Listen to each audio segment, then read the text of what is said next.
Hello, everyone. And welcome to the stream. I'm your host, Richard. And I'm D. And we are back with our playthrough of RogueTrader.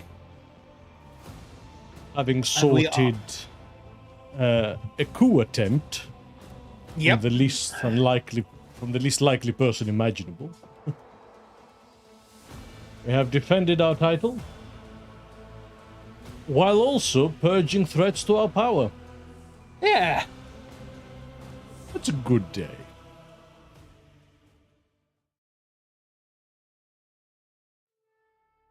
And those loading screens are getting longer. Suppose it has to load up so much now. Right.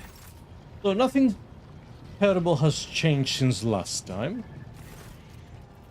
Let's do some shopping before we start. Well, get back into it.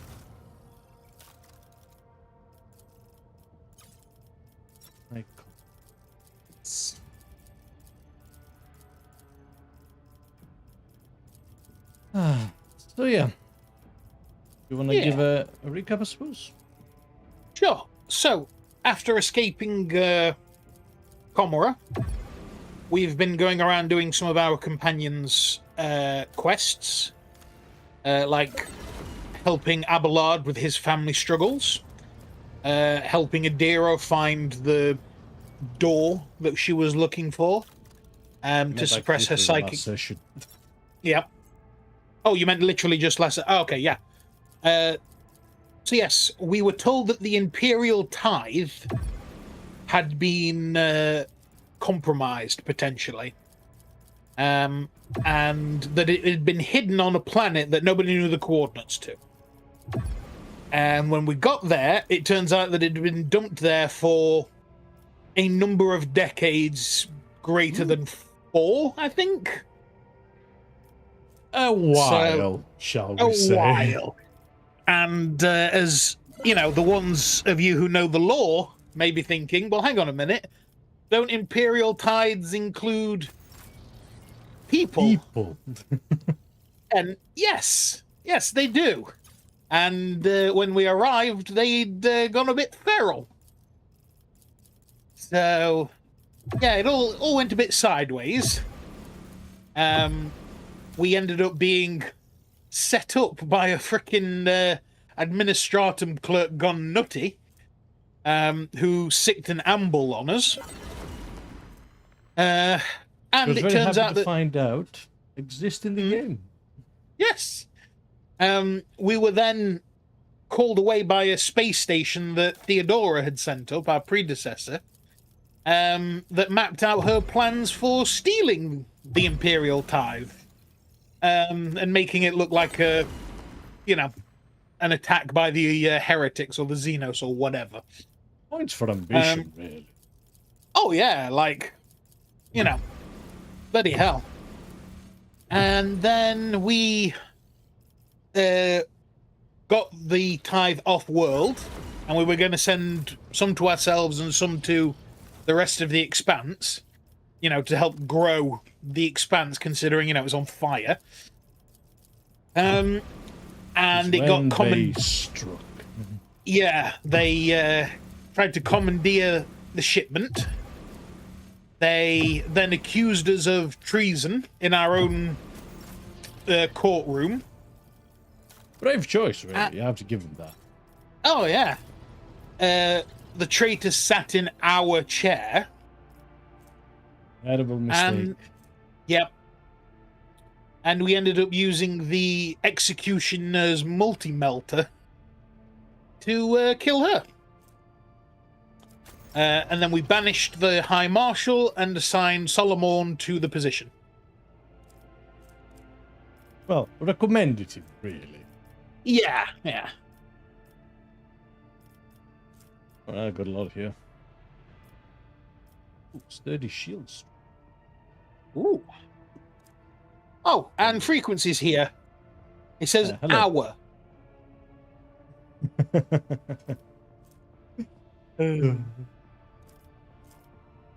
Oh, Thunderbird. That's power armor. Ooh. It's against the Ooh, hang on, I just saw that. 2 more levels. Need 2 more levels with the Fellowship. Because, yep.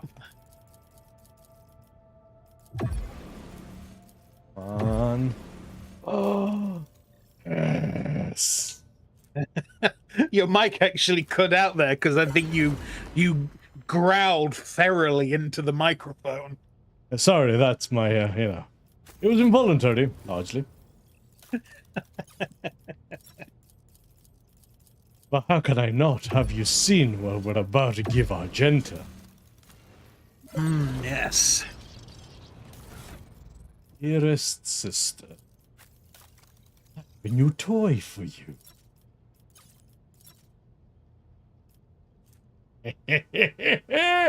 Oh god, it's more than double the damage. Yep. And each kill with his weapon increases its rate of fire. Ooh, ho, ho, ho, ho, ho, ho, ho. Oh, it looks gorgeous as well. Oh, what about have fun? Yeah, boy. Also, a ballad. It's important, I think. A new piece of industrial equipment. Now, the emergency drill is also good, because its damage is immense. Yes. Oh, hang on, the improved heavy also has 4 strikes instead of 3. Ah. Yeah. Oh, and for his primary weapon... Ooh, sledge is actually better, holy shit. Yeah. A power axe. Oh, shouldn't we give that to Ulfar? I doubt it's Space Marine sized. Actually, yeah, that's a fair point. Yep, it isn't. Yeah. Give him a heavy bolter. Yeah, no, sadly we don't have good weapons for Ulfar yet. I would very much like a power axe for him, though. Oh, an anti-vehicle revolver. You know what? I'm gonna put it on myself. Just for the vibes. Just for the vibes. Oh, wait. It's part of our drip. Aha. There we go. Ah, yes. There we go. Yes. Power sword for Abelard. Finally. Ooh, Very nice. that looks pretty good for Heinrichs. Wait, no, actually.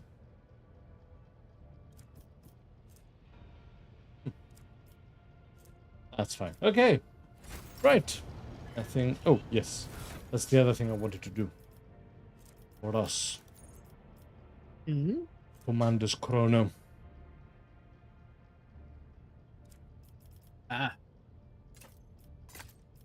Oh, you said something as well Always go about first. shield straps? Oh, yes. As for Ulfa, we actually do have some helmets for him. Ah, peaky. I want to see that, actually. Hey, Vicky. Nice. Damn. Every time they inflict burning with flamers, kinda useless. Attacks with a heavy weapon do more damage, also kinda useless. Dodge.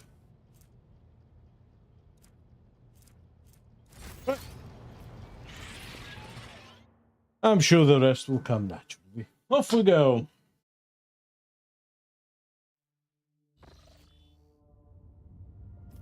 So then, we have dealt with the situation on Dargonus. Yep. For now, I'm sure things will come up constantly regardless. Yeah. Oh, check our colonies as well, just in case.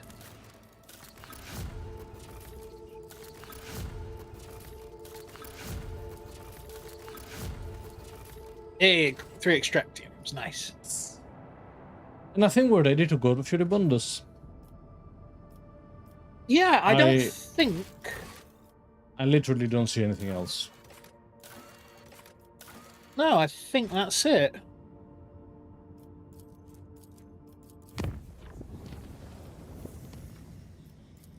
also curious about this. Yeah, same actually. Because that says to the Imperium, so it's clearly, you know, not gonna work. No.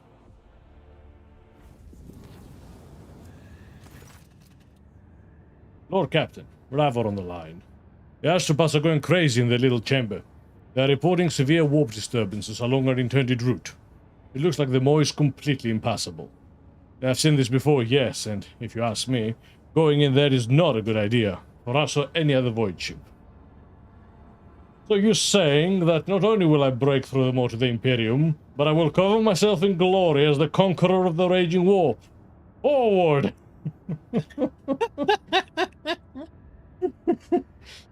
I wonder, here's the thing, right? This is non-standard. I would never do this. No. But I'm curious. Yeah, will it destroy our ship? The Emperor protects. Oh. Oh, okay. By the grace of the Emperor, I have been charged with chronicling the voyage that my blessed commander, Lord Maximilian, intends to undertake through that turgid trap of the warp known as the Maw. The thought of what lies ahead fills our souls with terror. But we all have faith in the light of the Emperor. May his protection be with us now. Report from the Navigator's Sanctum. Lord Captain, we have locked into the blessed light of the Astronomicon, and we are ready to make our first jump to the Hermitage. Once in the Void Station's orbit, we will carry out maintenance liturgies and, with luck, exchange information with the other trade Void ships that are using this region as a rendezvous point. The second warp jump will be made to the witch-cursed world, a foul and lifeless planet, at which point we will assess the state of the vessel. The third jump is planned to Port Wonder, where the Protector willing, we will reach the vast expanse of the Imperium, and we will abide there in safety. A message from the Astropathic Choir. Lord Captain, we once again draw your attention to the fact that the warp region of the Maw is more turbulent than usual. The Divinest Vigil portends death for us, and much worse besides. This is not our first decade perceiving the void, and we have seen terrible storms, but none like this. We beseech you, please have mercy on us. If that be not your will, we stand ready to serve until the end. After offering their requisite prayers, the crew received a vox address from the Blessed Lord Captain, in which our commander gave the order to initiate the jump to the Hermitage. We made it to the Hermitage, an outcome made possible solely by the Emperor's mercy. The ship was chewed up by the ravenous Immaterium, and madness has taken root across our decks and stalks among us, staring us in the eyes. The vessel is in orbit around the station, thronged by thousands of silent satellites, the jettisoned bodies of the dead. I think you have some kind of speaker on, by the way. Oh, do I? I spent the entire jump in the murky depths of the Astropathic Choir Bay, where acolytes of the ship's surgeon walked back and forth in silence. After singing the healing liturgy from beginning to end, they marched among the psychers, who had been medicated into unconsciousness. Any psyche who awoke, often with howls of terror, was quickly pacified with a sharp jab from an electrified baton. But my attention was wholly captured by dear Atlas. Gripping the shoulders of each astropath in turn and staring into their eyes, she compelled the raving psychers to collapse with a visceral cry, curling up on the deck with all thought of resistance gone from their mind. How many did she save? How many would have perished without her? Every moment now, I hear a voice full of vehement ire. It is the voice of the Angel of the Emperor. It is so ferocious my very blood fears it, fleeing my body through my ears, eyes, and nose. The Angel bade me compile a picked chronicle of the horrors recorded by the servo skulls in the ship's bays. May whoever find this know the torments we suffered before death. Incident report. I saw the picked recordings made on various decks with my own eyes. With horror and avid curiosity, I relished each bloody detail, drinking in the stream of chaotic, incomprehensible scenes. Nameless dread blossomed in my soul. I saw a bloody massacre in the Engineerium, people armed with tools busting each other's heads in. saw a deck full of violently convulsing bodies in a layer of mold and sprouting grotesque fungi. I witnessed a crowd of crew members walk towards an opening airlock, with mindless, exultant smiles on their faces, and be caught a moment later on a wave of air and wrenched out into the cold embrace of nothingness.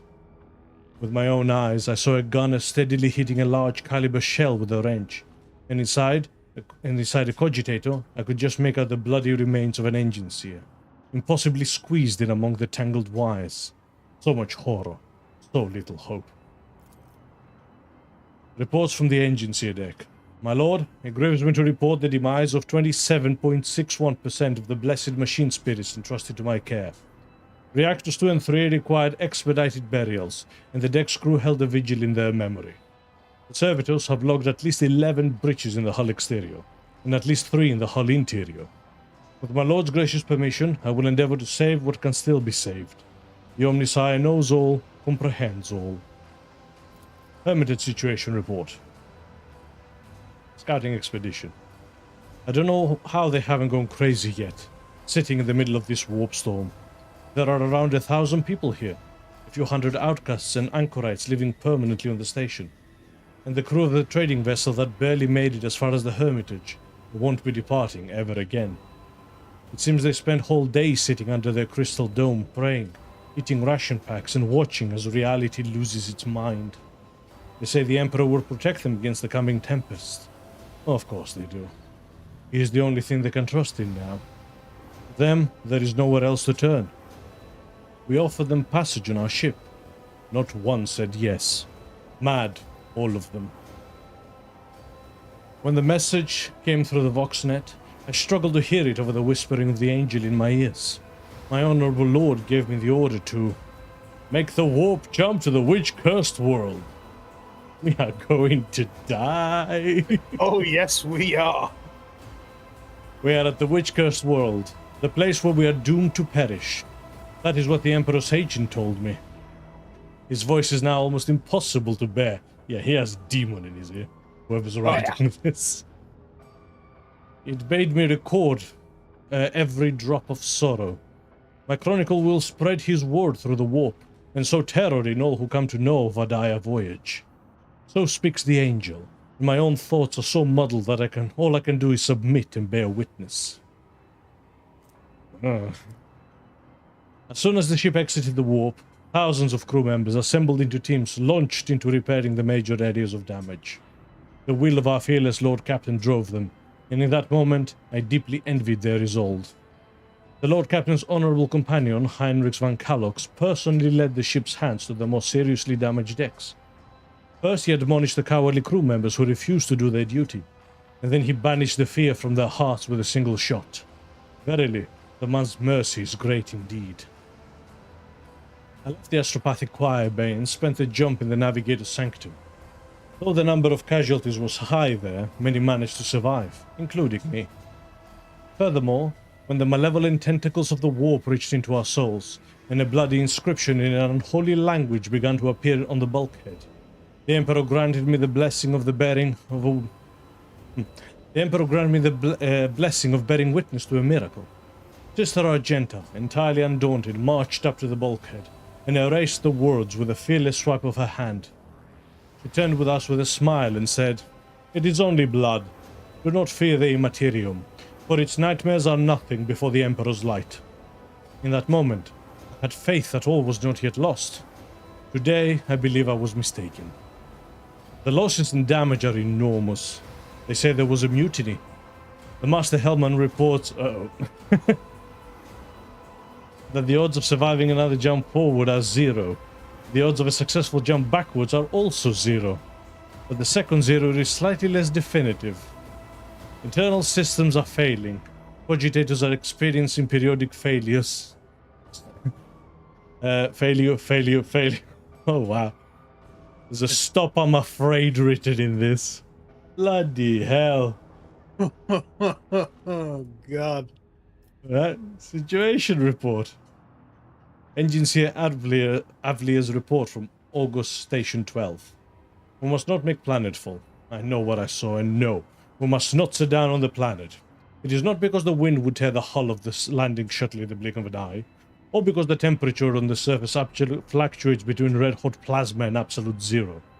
No, it's because planets do not have faces. But this one did. A vast face of jagged plateaus, eyes of fiery tornadoes, and a mouth made of a crater and a half continent across. A crater half a continent across.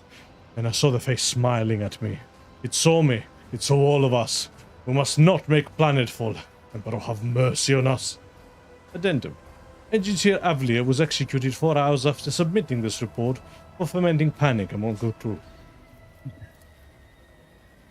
The pic chronicle recorded by the eyes of the server skulls made my heart stutter. In horror, I watched as a crewman who seemed perfectly healthy, struggled against the shackles, pinning him to an operating table. And a group of doctors, whispering excitedly among themselves, drew their steel surgical instruments and eagerly began cutting into his flesh. I cried out as I watched engineers burning holy incense and chanting the prayer to waken the plasma generator's machine spirit. The young acolyte, his heart wavering, accidentally disrupted the liturgy, releasing the motive force into the power circuit before it was time, and my poor eyes were blinded by the white light of the explosion. After that, I was silent, for that was the only way I could continue to watch. Technomats in dirty coveralls reverentially poured chalices of blood into the base of a macabre tree. A weapon pointed upwards, its supports outspread like branches, and hanging from them like ripe fruit were the bodies of the base officers. After tossing aside his discharged lasgun, the priest brought his fingers to his bleeding ears and then daubed these crimson words onto the bulkhead. Don't listen to him. He is no angel. Who was he talking to? Me? Scarlet roses, their buds bleeding, were growing through the bulkheads which were covered with patches of rot. Crew members in black uniforms incinerated them with flamethrowers, whipping black tears and roaring with maniacal laughter. A string of people silently entered an airlock, above which was written Hangar C-11-2, and were lost to the darkness. As the deputy carto artifacts, I know the ship's layout well. There was never a Hangar C-11-2. The unknown has touched our vessel.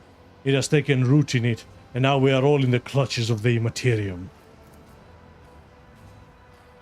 Lord Captain, the crew of the Navigator Sanctum has virtually lost the light of the Astronomicon. Our only hope is to retrace our steps. Terror is written in the middle of that, both in our thoughts and in our pain. Save us, or lead us to our deaths. We will follow you no matter what. Master reports, stop. The rousing speech from the Lord Captain, which was broadcast over the Vox system, inspired the crew, who promptly broke into teams to repair the primary systems. The volunteers, all departed, were later lauded in prayer. Over the static and the howling of the unholy warp, spirits that had infiltrated our Vox system, we heard the voice of our Lord Captain, who ordered us to... onward to Port Wonder. The senior officers from all decks gave a general report to my blessed Lord Captain. According to the assessment of all ship services, the chances of a favorable outcome of a jump to Port Wonder was 0. On behalf of the entire crew, they declared that serving under our glorious commander had been an honor, and if that was his will, they were ready to forge onwards and meet their deaths. Glory to House von Valancius and its valiant servants. We were all prepared to die that very hour. And then the Lord Captain bade us, praise the Emperor, for we are going home. Lord Captain, a warp jump to the Hermitage cannot be calculated.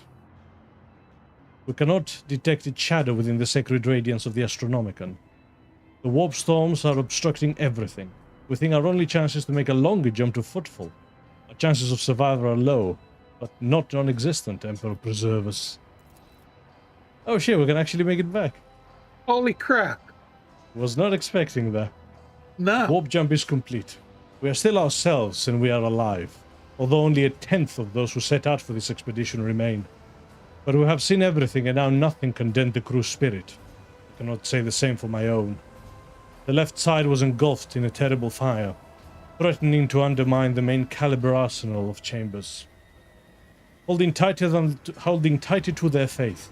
The crew members responded as one to the harsh voice of our illustrious Lord Captain, and rushed to save what remained of the vessel. The angel no longer speaks to me, and a strange emptiness has settled within my soul. Carrying this deficiency inside me is unbearable. Here ends my chronicle, and my duty has been fulfilled. I will append a report about the sorry state of the ship after I go to the engine seers to request voluntary servitorization. The Emperor protects. Bloody hell. Status report.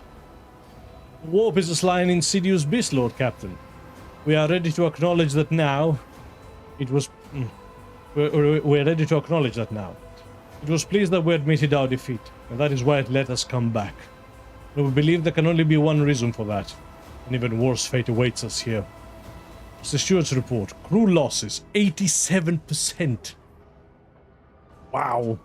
Due to the death of the acting trans mechanic on the engine seer deck, I'm reporting that the damage to the ship is widespread and all-encompassing. We are running diagnostics now. Thanks to the ship's confessor reading extracts from the Code of Punishment over the Vox system, the emergency repairs were completed much sooner, and the ship's critical nodes saved.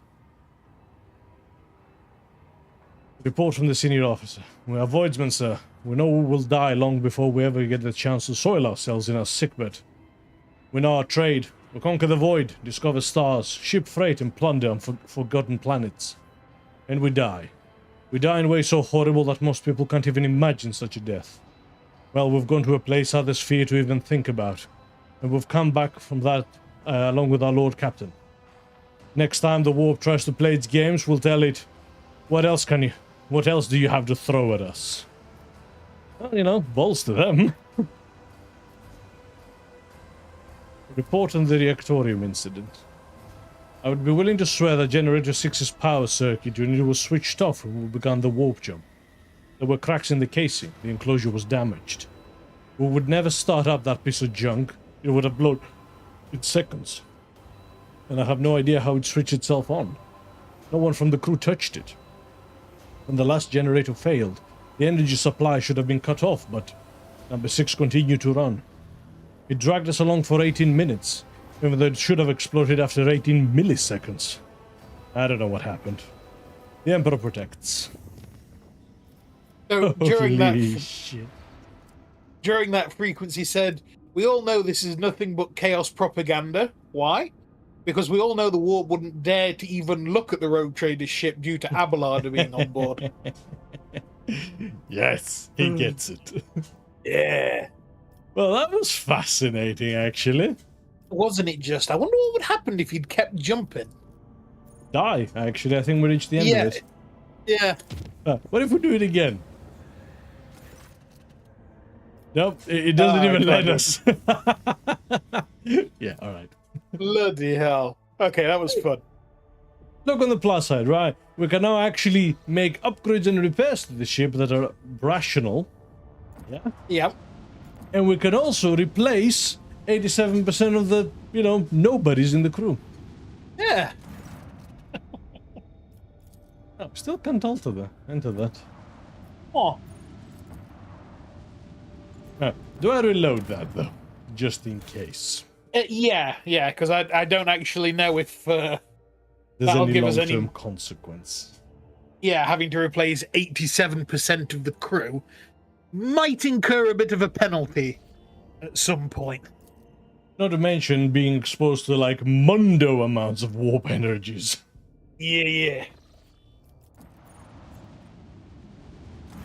But yeah, I would never even touch that in actuality. Yeah. So, Lord Captain. Sorry. Lord Captain, we have received a Vox message from Footfall. The Inquisition has declared martial law on the station due to the threat of Malleus Extremis. Docking will require special permission, and even most of the asteroids have been cordoned off.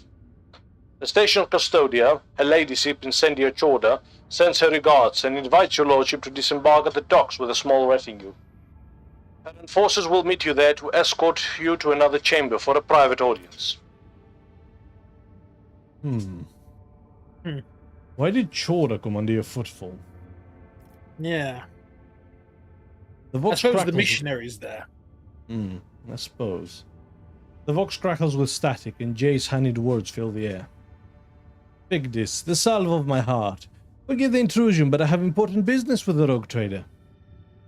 Oh, Shireen, I simply wish to remind you about my numbskull crew who got themselves captured by some rival ashmags. Vladimir is too occupied for schemes, and besides, Incendia Choda has already put him in his place, which leaves only Falco. May the Azir tear his soul to pieces. A Footfall is straight ahead, and I would rather not waste the precious sand still left in the hourglass of their lives. He threw a wrench into the works, making my trade network fall apart like a badly assembled chrono. No income, no profits, only damages. All because my right hand is chained up on one of Footfall's asteroids. How about we pay Falco a courtesy visit? I'm sure your imposing visage will loosen his tongue, and maybe, just maybe, untie the hands of my crew. Alright, let's go and see. Shireen, have I ever mentioned that you are the most fragrant rosebush in the entire blossoming garden of the Coronis Expanse? If that is all you have to say. The Vox Master unceremoniously boots Jai from the channel. Apologies, Lord Captain. What will be your instructions? What other options for landing on Footfall do we have? None, Lord Captain. The Ogres are reporting that all docking gates not watched by enforcers are locked and rigged with explosives. Oh wow, they really don't want anyone to land. Ooh, holy crap. Very well, let's take a look at Footfall's new hospitality. And remember, it's not a trap if you know you are walking into a trap. If you wish, Lord Captain. Well, if our visits to most places holds true, then we'll immediately be attacked after we disembark the shuttle, and the welcoming party will be killed. You think That's so? just how it's... Yeah, it's just how it seems to go. I think we're past that point. I think all the murder has already been done. Now we're a constant threat. Now we're walking through a dungeon. Now let's see what Jai wants as well. Yeah. Come on. He wants leveling up for one.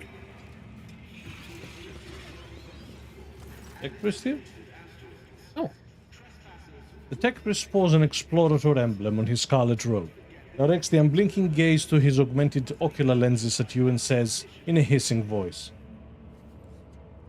Salutatory functionality initiated. Glory to House von Valancius. Trade Terminal Zeta-42/33 new. Property of the Adeptus Mechanicus. Explorator Cognizance Fleet. Ready to process incoming requests. State your request. Glory to the Omnisire. who are you? Identification request accepted. Acceptable response found. Hear and heed. This unit's identifier is Trade Terminal Zeta-4233 new. Designated purpose. Processing trade and informational requests and offers made to the Adeptus Mechanicus Exploratory Cognizance Fleet. State your request. Glory to the Omnisire. Where is Opticon 22? Information request accepted. Acceptable response found. Hear and heed. The unit lodges Opticon 22. Was instructed to leave the location Footfall and head to the strategic location of Ratis 2 in order to provide support to the Explorator Cognizance Fleet. After standard rides were performed on Trade Terminal Zeta-4233 new, it was deemed an adequate functional replacement and received the blessing. The process request at the location of Footfall. State your request. Glory to the Omnisire. Okay, I have data on the planets that will be of interest to your owners. Information exchange request accepted. Acceptable response found. Hear and heed. The information supplied has been deemed non-conformant and is acceptable. This unit is grateful to House von Valancius for its cooperation. It will be rewarded in accordance with mutual aid encouragement subroutine. Glory to the Omnisire. Or profit factor. Very nice. We had a single thing to show him. Huh. Actually. So, I would like to make a deal. Oh yeah, so that just leads us to... we are quite far back with the Mechanicum. Yeah, we've got so much to... Alright, you have upgraded your cells to my primary dumping ground.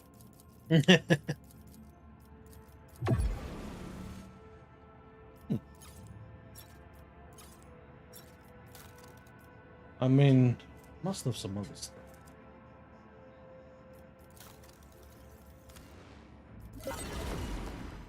But in the meantime, that's good armor for Pascal. Mm-hmm. Ooh, an ancient plasma. Ooh. Oh, another part armor for Ulfa. Okay. The start is flamer. A heavy roxor.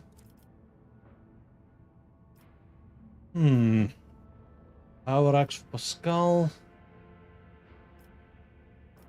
Thunderhammer. I haven't ended up using Thunderhammers actually. No. Annihilating a starter's bolter. Mm.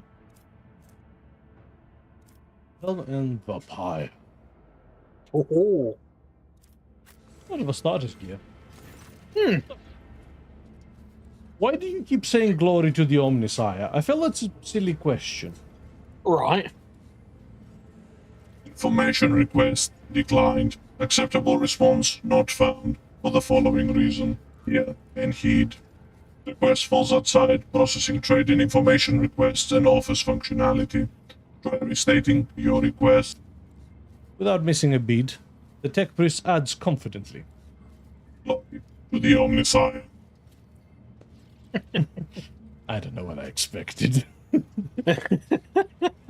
How are you doing working under Incendia Chorda's rule?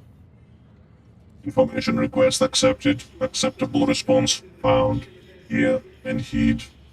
The unit, RogueTrader, Incendia, Bastal, Chorda, and the specified unit's actions have no significant effect on the operation of this Explorer's Recognizance Fleet mission, since the specified unit has no jurisdiction over the Adeptus Mechanicus and any asset thereof. Glory to the Omnisire.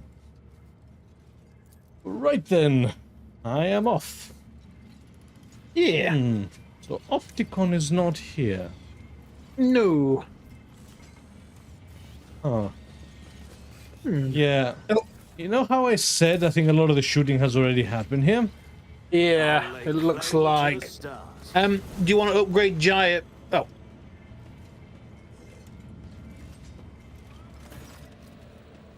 Well, Shireen, what do we have here? A cowardly ashmack who wants to get his paws on my certificate without even working up a sweat. Considering the circumstances currently affecting Footfall, the only fitting place this filth could be hiding is in the sewers. Jai's nose wrinkles at the very thought. A nasty sport, with a powerful whip about it, that is true. But I swear to you, Shireen, you won't come up with a better trap of Halco. I know these tunnels like the back of my hand, and the most delicious part of that is that the Asmag chose to go in there. You'll wish he hadn't. Of course, that's only if the Agi doesn't mess this...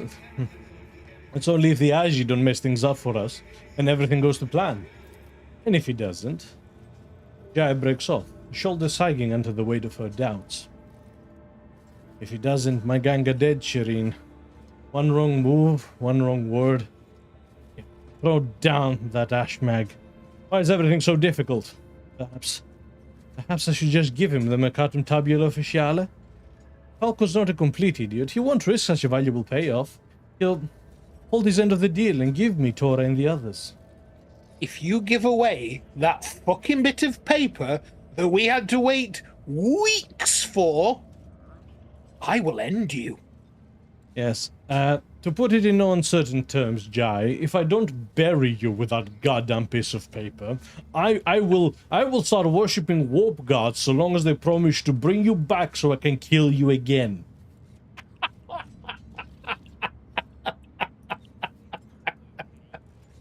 But that is neither here nor there. Explain your plan in more detail.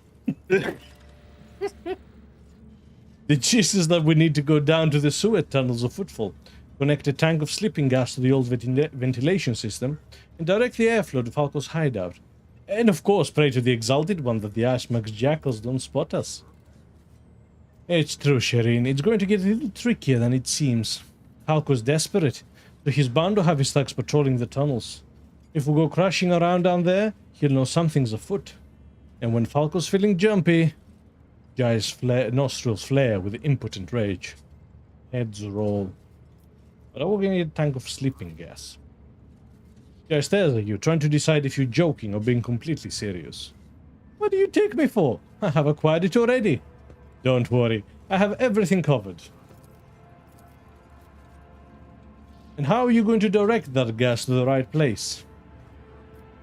We just need to turn a few valves here and another couple there, and start up the ventilation system using an old cogitator. May the Exalted One preserve its machine spirit. Why are you making this so complicated? I could just go in and kill Falco. And doomed my associates to death, not even giving them a morsel of hope, as you might give a crumb of bread to the lowliest beggar. That it's not all over yet? If we rush in there, we'll be as good as slitting the throat of every idiot who ever swore their loyalty to me. How do we get to the tunnels, Jai? Most of the passages have been sealed off by Jorda hounds, but there is one they definitely haven't got to. Jai visibly perks up and winks at you. Time to pay a visit to Octi and the Adeptus Amasecus, Shireen. Come on. I feel that's a bad plan. I feel that's a really, really bad plan. Yeah, no, I have no confidence in this either. The Amasecus we go, Shireen. Or do you have any other pressing business to handle on our way there? A new challenge for me? Well, I would have liked to actually, go and deal with Chorda, but no. The battle aboard the Heartless was a difficult trial, but we prevailed. Is there anything like a triumph against all odds to inspire us to new... Oh. Bloody hell, they have gone full on heads on pikes, haven't they? Oh yeah. What do those say? Can't quite read it.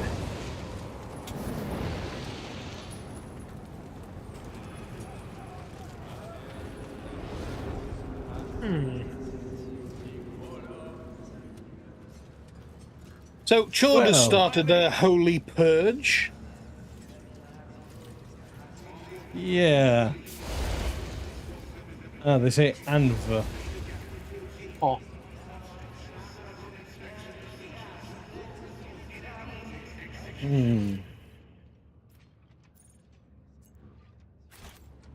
Where is the entrance we're looking for? The Amaseko, it's to... not sure, actually. It's been a moment since we've been here. Yeah. And now, routes are rather limited. Yes. None shall stand in my way. My pleasure.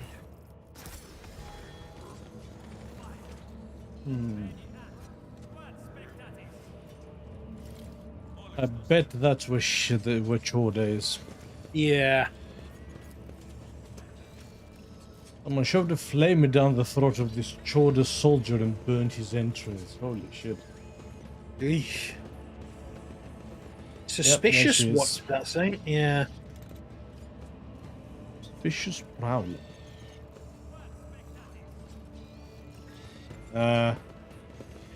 Okay, I think things are about to get hot. Yep. It's about time. So, and there is no way that I can see to stop that? No. Yep. I think we'll have to go talk to Chorda. Yep.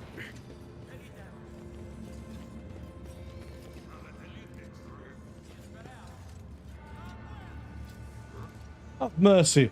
Our families are starving. We only took a couple of Nutri-Bars.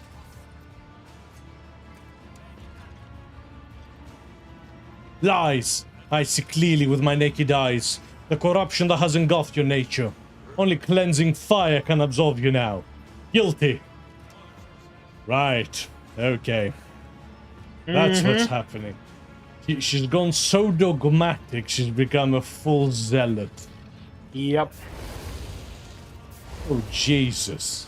Murder by flamer? Execution by flamer? What the fuck? That's unnecessary, if anything. Is this fire cleansing enough for you, you crazy hag? The Emperor protects me. Guilty. Burn him. Oh boy.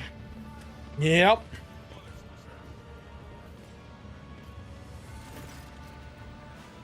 Incendia Choda is absorbed in reading a long strip of parchment.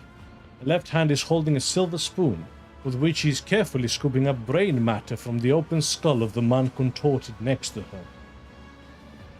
I'm sorry, did I read that right? Right? She's eating someone's brain while he's still alive. That is gross. What the fuck? Oh. Frequency says, Abelard, the cane, please. Yeah, I just saw that. Which I fully agree with, but like, what the hell? God She's gone off damn. the deep end. Oh, yeah. I was Maximilian wondering, von... like, is she going to be, being influenced by a demon as well? I don't think she Well, is. But I don't think she is now. I think she's just gone that loopy. Yeah. She's gone fanatical. Maximilian von grief. Valancius, I was informed of your arrival. Exhaustion has marked Incendia's features, with the crisscross lines and deeper furrows. Her cheek is forever twisted in a continuous nervous tick, yet her eyes are ablaze with indomitable resolve. A dazzling aura of power and righteous fury surrounds her like a mantle. She gracefully brings a gold-plated inhaler to her lips, takes a deep breath, and the fire in her gaze flares like a plasma thruster. What is this abominable act his daughter is committing? The Sister of Battle whispers incredulously as she stares at Choda's monstrous feast. There must be a reason. Argenta, dear. No, there isn't. See, one of the things I love about Argenta is how quickly she is to pass judgment on the weak and the unfortunate and the, neglected. But as soon as it's somebody of privilege, of faith, of whatever, no, there must be a reason. This can't be. You know why I think that is? Argenta herself also believes all the hype. Yeah. But she's very genuine about it. So she basically projects onto other people of faith her own set of beliefs. Yes. Yeah. One look at Incendia's full-dress uniform shows that it has not been changed in many days. The collar is greasy and the braid trim is stained with sweat. The air is tinged with the smell of an inhaling stimulant that is used to give serfs the ability to work multiple watches without rest. Point at the man with the open skull. What is that? Incendia sinks a silver spoon into the man's brain and slowly consumes the revolting morsel. I must know the taste of a criminal's thoughts. It is how I learn to recognize their patterns. Nope. Nope. No.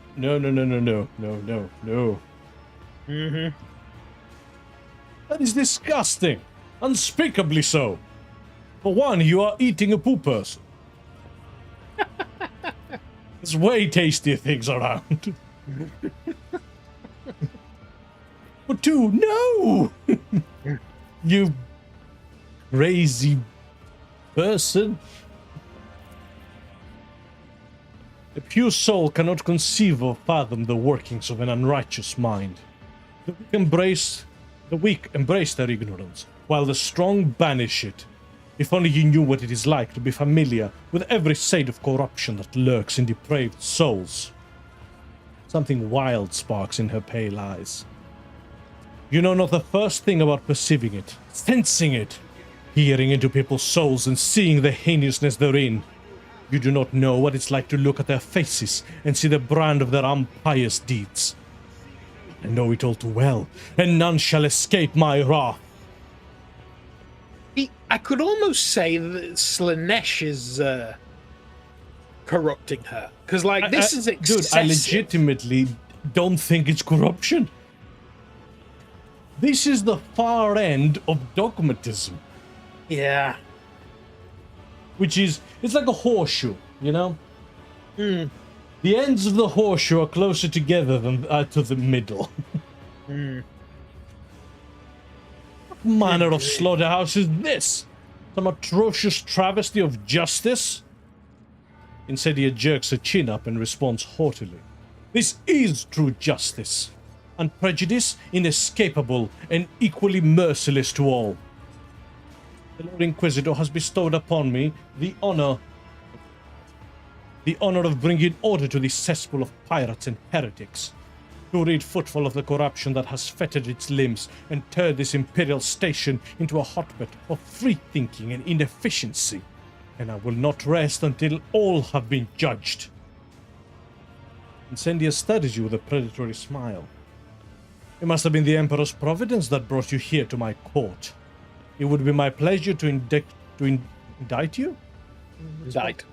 Yeah, indict you for the crimes you have committed. What it is you wish to judge me for. Let us weigh the gravity of your transgressions, Maximilian, and learn how you have sullied yourself in the Emperor's eyes. Turns to We Abelard. just did this. Deja vu, am I right?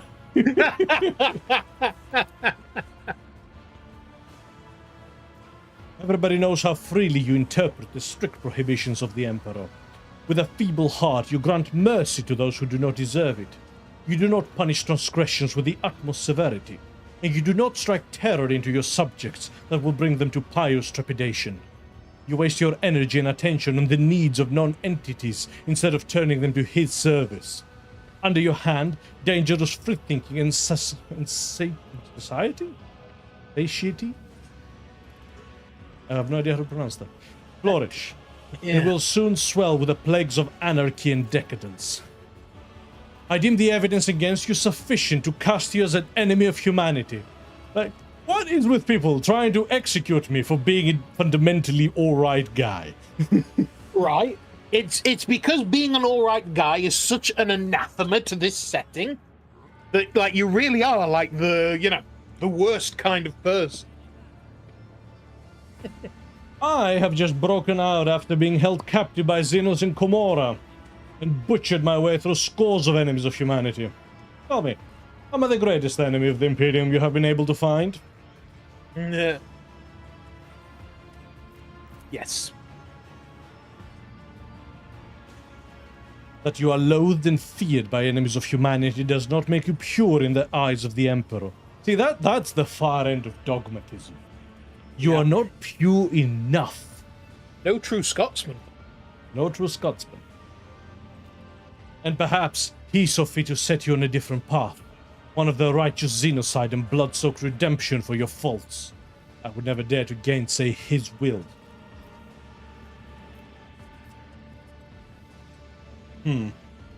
Also, yes, you are not the sovereign here.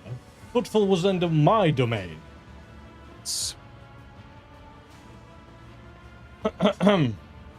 Those of you who acknowledge me as the sovereign are viewed... Those of you who acknowledge me as your sovereign are viewed by the law as subject of House von Valancius, and therefore are exempt from Chorda's judgment. I will take you aboard my ship. Yeah, what are you going to do about that? Yeah. The hopeful crowds in the atrium start hysterically clambering their oaths of fealty to House von Valancius. Not one of them thinks twice about clutching at the lifeline you have offered them. And that is why it's so easy to talk people into, like, serving me. Yep. You sell make them it the easy. tiniest bit of, self-respect. And they will die for you. Yep.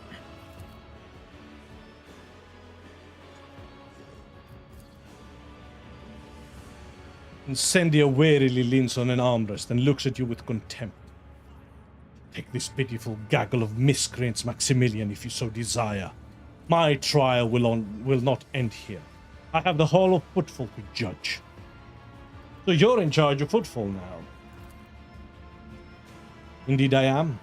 When the Lord Inquisitor enacted martial law in the Expanse, I offered him my support at once. Footfall was chosen as the Lord Inquisitor's headquarters, and the position of Footfall's liege was temporarily abolished for the duration of this war. Or perhaps longer than that. All authority was transferred to the station's warden, to me. While the Lord Inquisitor is preoccupied with matters of strategic planning, I am tasked with overseeing security and order. Don't you have an entire protectorate of your own to deal with? I literally came across one of your planets that was just dead. And here you are worrying about Footfall. There is so much to do on that front. Pirates and smugglers, apostates and cold traders, deserters and outlaws. Every one of them warrants attention. You know, basically that's the problem, right? She has gotten so bogged down into seeing the paladin's trap, if you will. Yeah. Yeah. Trying to, you know, hunt every jaywalker while the Demon Lord is plundering the land. But because there are many jaywalkers between you and the Demon Lord, you have to keep stopping at every jaywalker. That is the wrong way to play the paladin, obviously. Obviously. Cracking her neck, stiff from many hours of reading documents, Incendia again dips a silver spoon and scoops up brain matter from the open skull of the poor fellow standing next to her. Everywhere you look, servants are buckling under heavy stacks of new denunciations, warrants, and other documents. What makes you think you are entitled to govern this place as you see fit? Such is the law of Footfall. Any rogue trader who arrives here assumes the right of absolute authority. Surely it is not that thug Tokara who deserves to rule this station. He will soon be hanging from a noose, and so will his Kazbaligan henchmen. And so will those Anver firebrands whose outrageous activities brought Footfall so much grief. She looks at you with a gloating smirk. Once, you hindered my efforts to subdue this station. And here I am now, dispensing justice to the wicked. I only regret that I was unable to begin sooner. The Tokara's troublemakers would have already been crushed, instead of lurking in cargo bays and maintenance tunnels.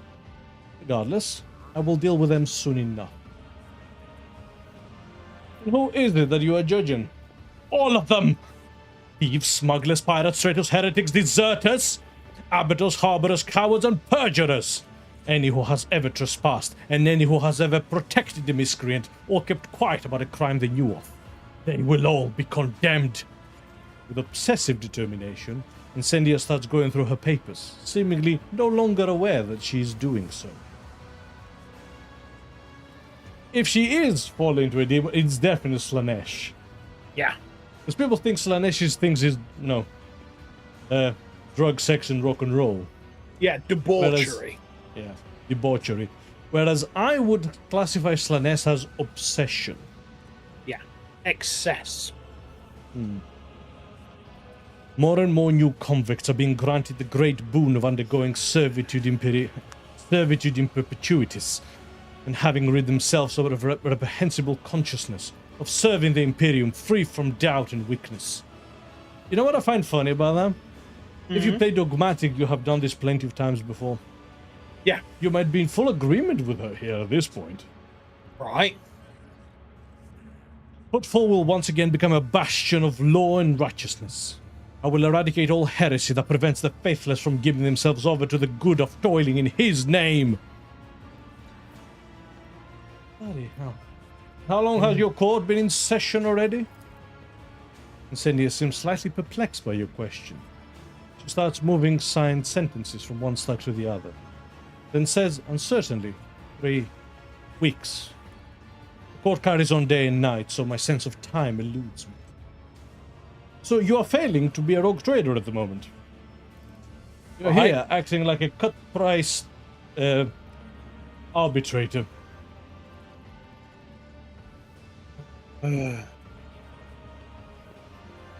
Yeah, you can never say, I applaud your efforts. This place was long overdue some proper law and order. Right. Admit it, you just enjoy turning people into slaves. Why do you feel the need to come up with excuses for sowing carnage? You are most thorough. There's nothing just about this trial. Your accusations are contrived, and their purpose is to simply turn the entire population of Footfall into pliant automatons. Do you think I find enjoyment in this? No, actually. No. Looking at vileness upon vileness, listening to one excuse after the other, I loathe this and despise every malefactor out there. If I were weak of will, I would have obliterated this foul station with nuclear fire. Instead, I am here to offer each of them the right to be judged in his name, and the chance to return to his fold renewed. Like, she doesn't even have the basic reason to go, the basic inquisitorial madness to go, nah, they're all heretics, blow them up. Yep. No, she's come down here to do this one person at a time. Yeah. Holy hell. The universe is a terrifying place. We are surrounded by the archenemy's machinations and Xenos scum who would deny us the right to exist. The threat is inconceivable, and human weakness will not help us avert it. If man is weak, I rid him of his spinelessness and feebleness, endowing him with a sacred narrowness of mind, and eradicating all that prevents him from utilizing his whole self in the service of the Imperium. She's not lying. You can tell by her eyes and voice, trembling with earnest faith, that Incendia genuinely believes in every word she said. Chuckle and point at the hapless assassin's corpse. Well, I can tell you're quite popular with the locals. This attempt was mediocre and far from the first, but my enforcers and my throne keep me safe. Incendia pats at an armrest and smiles. Its refractor field is impervious even to tank shells. Tiftokara had the sacred Russian relic stashed in one of his storerooms. Where is the Lord Inquisitor, Incendia? In the Liege's chambers, coordinating the Expanse's defense. I guess he's doing a fantastic job. Alright. His attention is focused on matters of vital importance, and he is not seeing any supplicants. The soldier wearing inquisitorial armor echoes Incendia's words. Your lordship cannot see the Lord Inquisitor now. However, he bade to inform your lordship that he will summon you later, when circumstances permit. We shall see whether Footfall will thank the Emperor for your reign. In due time, I shall weed out all the taint that has bred here on Footfall for so long, and then pious fear, loyalty, and devotion will once again become the pillars of this station under his watchful eye. You know what I'm thinking currently? Man, people are going to be praising me by the time I walk out of here, and I will have done God. very little. Yeah, absolutely. People will be so thankful for saving them from their own side. They will swear loyalty to me even if I so much as look at them funny. Right. So, what happened between you and Winterscale? Winterscale is a traitor. While the Expanse burns, ravaged by heretics and unhallowed Xenos, he abandoned his duty completely and had the nerve to ignore the Lord Inquisitor's call to battle. My servants are capturing his worlds in ships while he hides from his reckoning, indulging his base urges. Soon enough, he too will stand before judgment. Have you and Caligos lost your minds? The Expanse is in a calamitous state, and you two are busy settling scores. You must cease this at once. Yes. If you ask me, you are simply using the situation to plunder his protectorate. Should he call upon House von Valancius for help, we will answer.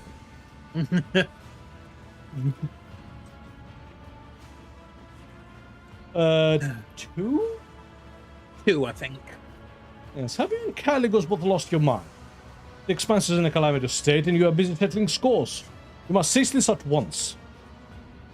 Negotiating with that mad dog is off the table now. You will merely laugh at your talk of reconciliation and execute your envoys. Too long has Caligos reveled in impunity and believed himself a king of this world. I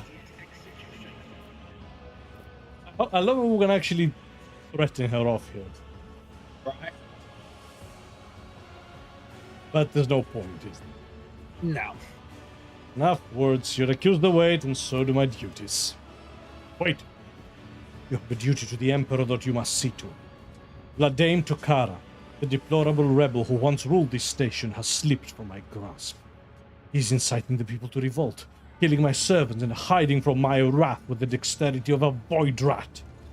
My informers claim he often appears in the den of unrest that bears the irreverent name of the Adeptus Amasecus. We have made several attempts to arrest him, yet he has evaded capture each time. Reverend Hieronymus has gone there to convince him to surrender quietly, but his efforts have likewise been unsuccessful. In the interest of Footfall's integrity, Tokara must be apprehended. As the RogueTrader in authority, I order you to aid me in bringing him to justice. You don't control me. Right. Would you like me to kneel as well? Because that would be difficult. Kneeling will be difficult. The asteroid where the Adeptus Amasecus is located has been cordoned off, but my enforcer will take you there. I want you to lure Tokara out of his hole and seize him, so that he may stand trial. Do this for the sake of Footfall's liberation, and pave the road that my justice will tread. You pronounce Vladimir criminal. Why wouldn't I? The vile rogue's infamy is known to all. He patronized thieves, smugglers, and pirates. There's people in the expanse. By his leave, heresies and unholy cults flourished. That he has evaded punishment this long can only be described as gross negligence, which I intend to rectify in short order. You send the priest to the Adeptus Amasecus. Reverend Hieronymus headed where the rebels are seen most often. He could preach to them and swear them to repent. Alas, he still cannot see the difference between those who have erred and those who are beyond any hope of redemption. She has gone too dogmatic for the crazy priest. That is an achievement, actually. Yep. Like, holy shit. The problem is some of the people you wish to execute are useful to me. I've purchased valuable equipment from them. And you are standing in the way of business. That is like... It goes, standing in the way of business, attacking the Emperor, everything else. The scoundrels and thieves will be replaced by honest suppliers. Even degenerates such as the Kasbalika can be of some use in the coming crisis. But their willful leaders need to be replaced with more pliable and trepidatious successors. It is the only way to protect ourselves from being stabbed in the back. And what do I stand to gain? Does it not satisfy you that order and imperial compliance will be restored on Footfall? I see you learn too much from Theodora. Namely, her hubris, greed, and indifference to duty. Alright, I will drag Vladimir before this court, if that pleases. Aye. Your cooperation will be noted, Maximilian. But remember, Incendia's eyes flash maniacally. None of the rebels' leaders are allowed to die before their trial. I forbid you to execute them without my leave. See, Wow. I have a huge-ass piece of paper on the wall of a big room in my ship that says, I can do what I want. Ooh. Glow of Dead Star. It's a good plasma rifle as well. Yeah. She's lost it. She's gone loopy. She's gone completely mental. I will Completely. tolerate weakness. Completely doolally. This unit's augmentations bear decorative elements not specified in the Catechism of Maintenance and Operation. Registering a Category 14 blasphemy. Touch any of my augments with your iron tentacles and you'll be registering a bullet in your forehead. I mean it. I'm really hoping with making Pascal less fanatic. Yeah. Because I'm kind of worried about him. Right. I'm actually kind of worried that Victory awaits. if allowed to, he will go off the deep end something fierce. Someone broke every bone in that guy's body and left him to die. Bloody hell. Attention to detail is the key Oh. to success. Oh. What? Bloody hell. Soldier was killed with a sudden blow at point blank range. Quickly and quiet. I have no words. I'll lay claim to No. the star. Is the priest up on his thing where he was before? In the Adeptus Amazicus, remember? She said that, but I swear I saw his model there. But over here. Yeah.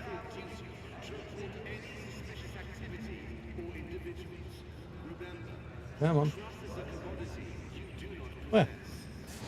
Oh, no, it's a different one. Okay. The priest. Yeah.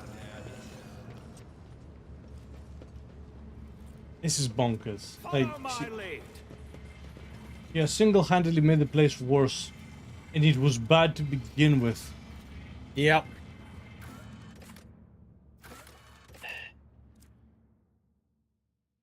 My God. I'm impressed in a way. Yeah, I mean, you know, it took some effort. Wholly misplaced effort, but effort.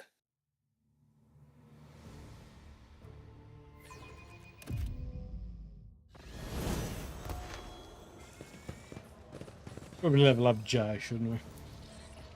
Yeah, probably. Alright. Left it long enough. Steel Resolve. Got it. Oh, wait, that was the previous level, sorry. Focus.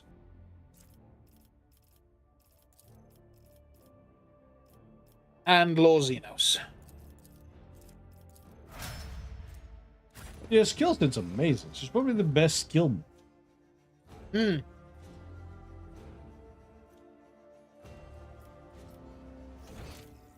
So, the dame is down there, so I suspect that's where we'll have to go for Jai's quest. Yes. Which is something we probably want to take care of before we... Yeah, I suspect things are going to get very explosive Yes. around here.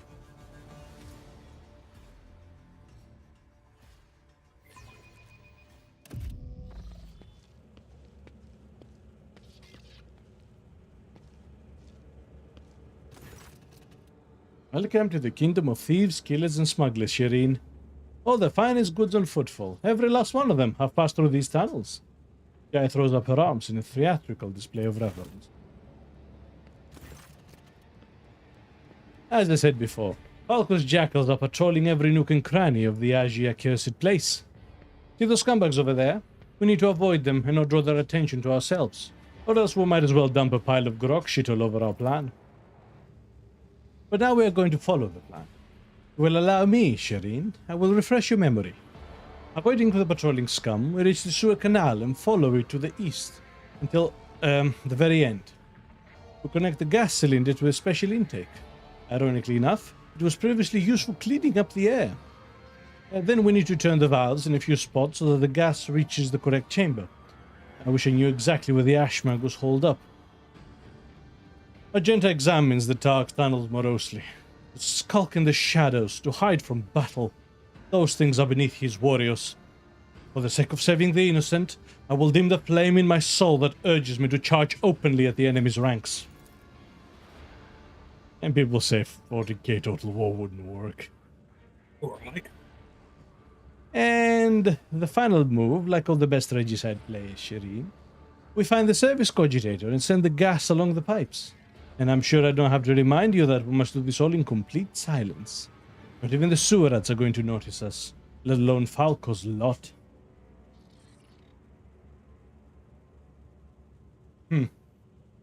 Hey you, filthy rats!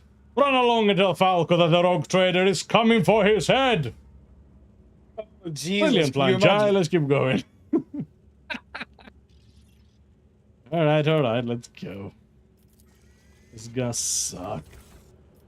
Yeah.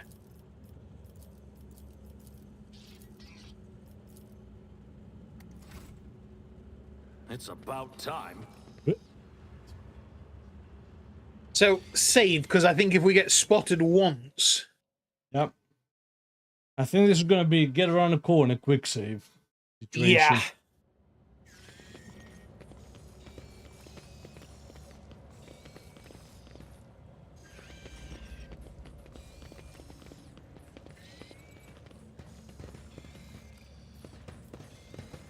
Duty prevails.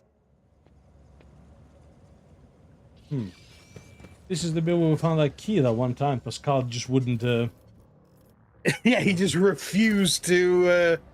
A new Obey. challenge for me? Yeah. And done. Okay, that was quicker than I thought. Yeah, actually. We've still got to do the valves.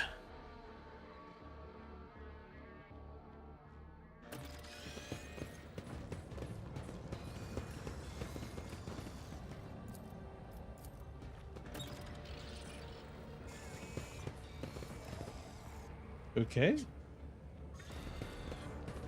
And then do we keep going?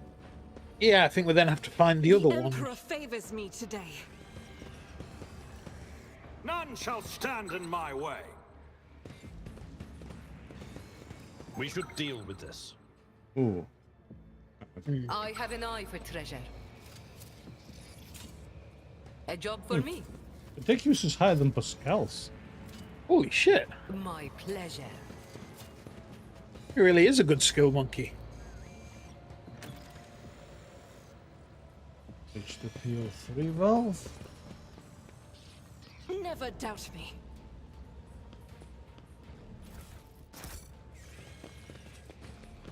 Okay, so far so good. Yeah. I won't tolerate weakness. Quick save again. Yep, yep.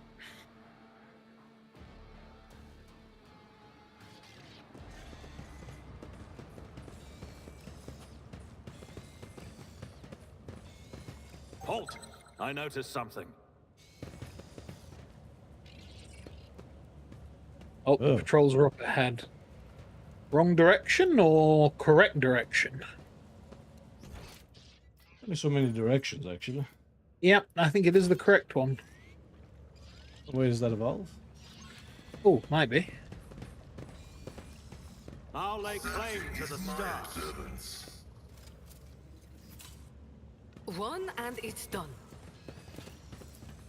Yes. Okay. Yeah.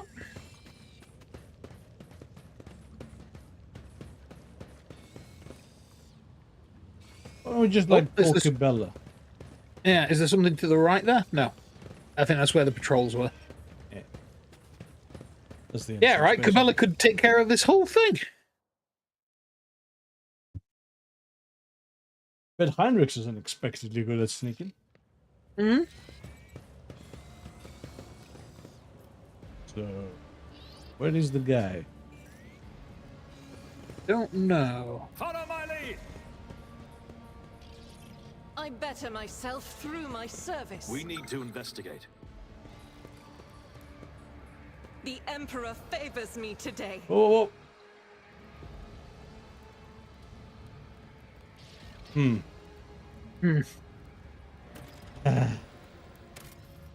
Yep. Yep, that's gonna be an annoying one. Yeah, that is definitely going to be a pain. 4 stealth sections. Bane of my existence. Right. I'm just going to nip to the loo. I'll be back in a sec. I'll keep A new trucking challenge along. for me? What? Oh, God off.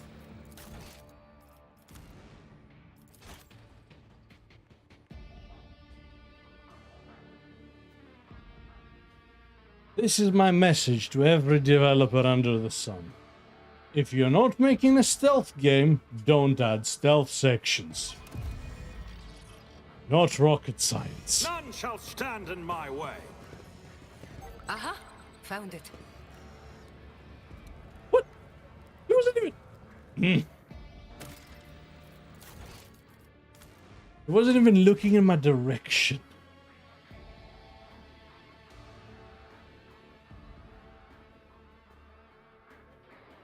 And I suspect reloading actually resets their positions.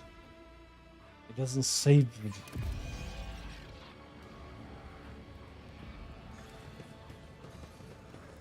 Yeah, he's there.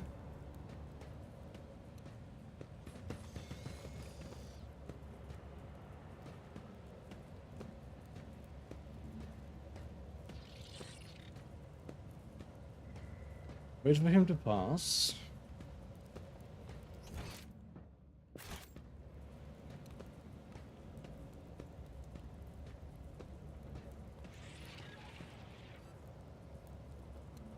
I no longer hear him.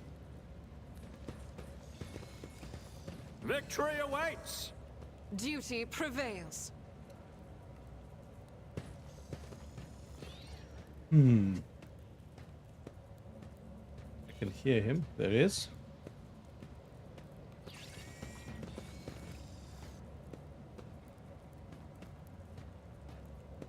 So in theory, we're in the green.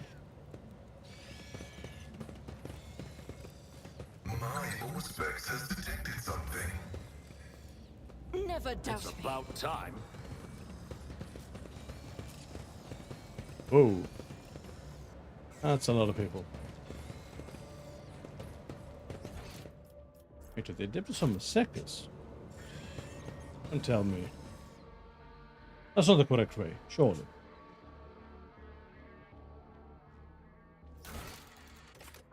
Yep, still have more valves to open.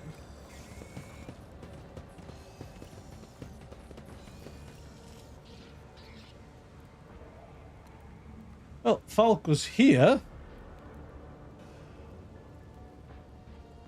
Like, so what happens if I just, you know, plasma gun him from When a the faithful distance? are idle. Data meditation is terminated. Like, that's him, right? He's like, he's right here. That's a interesting pattern on that plasma gun, by the way. Request approved. Nothing, apparently. So, a guy can see me walking out from behind him. We're checking a plasma gun at the boss. I'll lay claim to the stars. Nothing.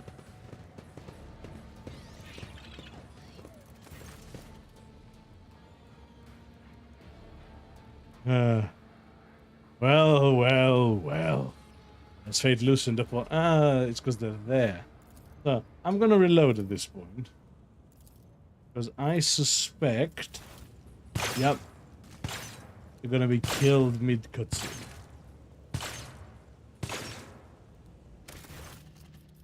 Yep.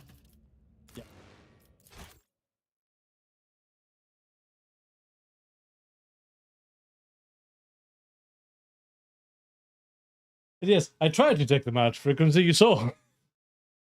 Put a plasma gun him right in his stupid face. I won't tolerate weakness. But no. Thomas the tank engine has called and we are now on the railroad. Oh, sod.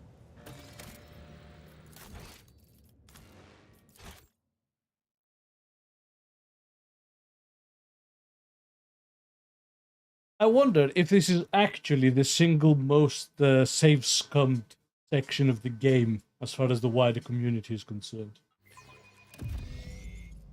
If anyone from A new Alcat challenge for me. ever comes across this video for some reason, I would love to know.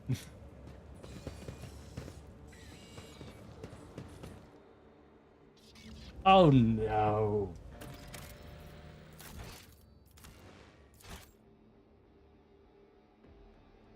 Actually not sure where he wants us to go.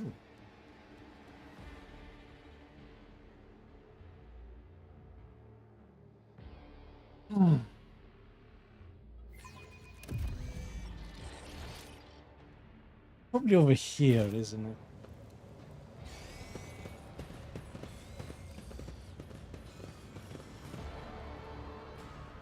Yeah, the corridor is too small.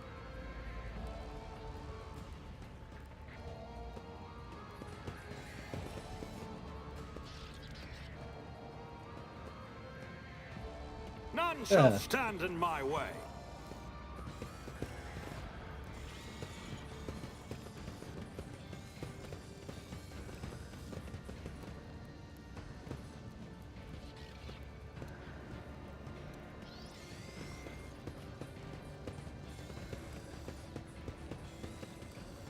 Ah, okay. So we'll wait for him to cross back out and reach this place. Then we can go in here, where I'm hoping the last valve is.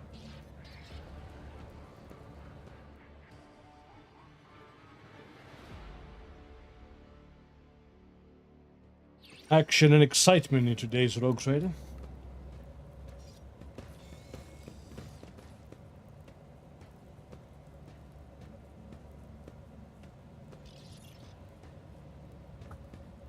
Oh wow, what I miss? Nothing. Apart from maybe Frequency. like 50. Oh, attempts. Follow my Because lead. Frequency is laughing his head off. Then said, take him out. Oh yeah, And he's just so put- I reached the point where I could actually see the boss. All right. And I was like, can't I just like shoot him? Right. And I tried, and his cutscene invulnerable. Ugh. Frequency then said, stealth section, and Abelard just absolutely screams, none shall stand in my way. Ah. I'll lay claim to the stars.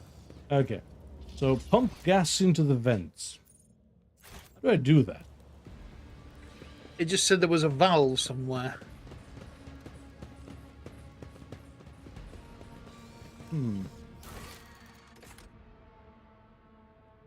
Pumping gas to the soil ventilation using one of the abandoned cogitators. Valve, valve, valve, valve, valve. Air circulate. No, the air circulators will plug in the I gas. won't tolerate It is, yeah. Like, weakness. what's the one you're next to, apparently? Valve? Oh, it's just another valve. Oh yeah, the cameras in. This one. Okay. Can't do anything. Oh! Luckily, you just saved. They just saved.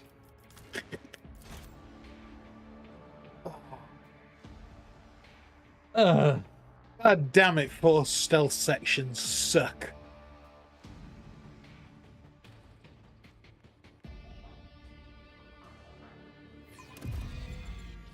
A new challenge for me? Okay, just going back.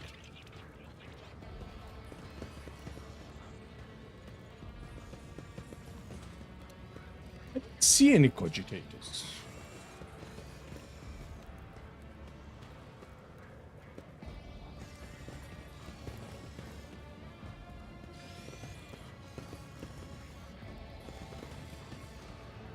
Have you been down there? I did.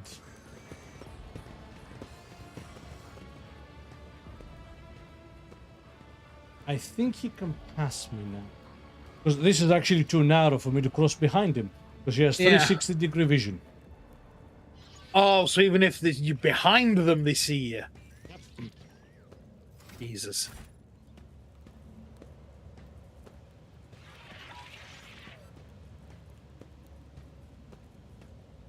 I just like use my server skull to beam him on the head. Right? Ignore that one. There's a server skull with candles on it, proclaiming the arrival None of shall stand the in rogue my trader. way.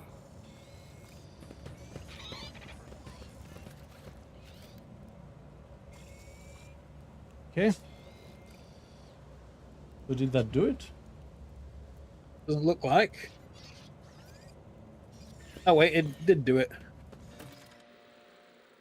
Okay.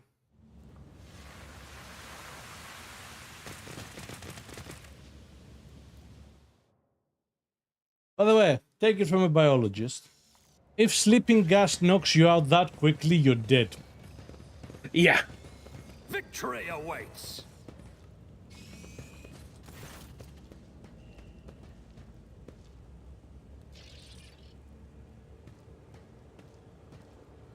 Okay. Wow, that was really shit. Wake up, Tora. Come on, you bloody Kashka. Wake up. Jai shakes the surviving twin by the shoulders. Jai, get out of here. It's a trap. I won't let you go. The bruised and bloodied face with swollen eyes is hard to recognize as the once radiant visage of Tora the twin. The exalted one, what's that ashmak done to your poor face, light of my soul? Jai gently strokes the girl's swollen cheek and turns to you. He will die here like the scum he is, Shireen. It's what he deserves. He does not even seem to be asking a question. Do it. Do it.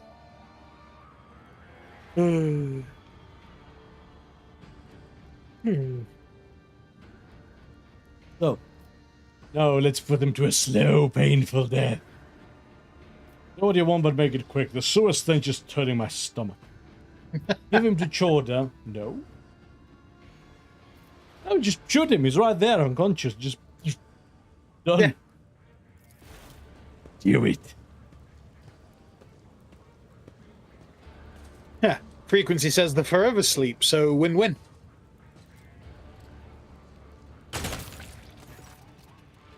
Without another word, the cold trader draws her weapon and carries out your sentence. That's for my brother, you piece of shit. Few scum tears trickle from Thora's watery eyes. The rest of the gang are huddled together. Despite their pitiful physical condition, they greet you with satisfied smirks, and they continuously shoot delighted glances at you and Jai. Well, Shireen, from now on, Footfall can sleep soundly. The foulest wart on its rusted body has finally been burned off by none other than Jai Hedari, and her wonderful patron, of course. Jai winks at you, and her face breaks into the most genuine smile you have ever seen from her. I'll admit, I'm still struggling to wrap my head around what's happened. I need to go over things with my guys. I'm sure I'll have the advice and instructions to hand out. As for our little adventure, let's talk about it back on the ship, in a more private setting. Follow my lead. Yep. Blast pistol, scorpions. Why my arse And you is just recharged? Like a 6. I know. 6 up. Can you just like plasma shot the rest of these dudes? I mean, Watching the lady handle sacred technology Probably. breaks my heart. My cardiovascular No. augmentation can withstand much more than high blood pressure. well, you have your answer. But, so.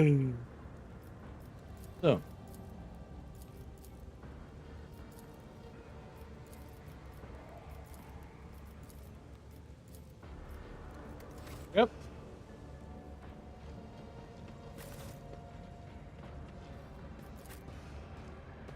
The depth of summer seconds. That was anticlimactic. Wasn't it just? Ah, That was like the worst of both worlds. Anticlimactic and annoying. yeah. Okay. It's about time. So now, let's go back to... Can't leave. Ah, shit, we're locked in. I really wanted to swap out Jai. Yeah, that would have been nice. That's the priest, I think. Yes.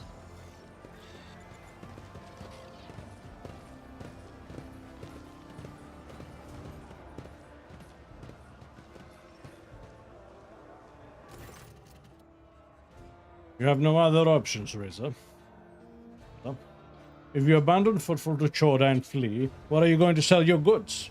Or restock your supplies? It will be a slow death for all of you. With no ammunition, no water, and no air. So quit bargaining with Faith and stick to the plan. Plan? More like a suicide pact. You have no allies, no weapons, nothing. Vladimir and Ryza notice you, and the old pirate grins sarcastically. You're a run trying to play with the big boys, Vakamo.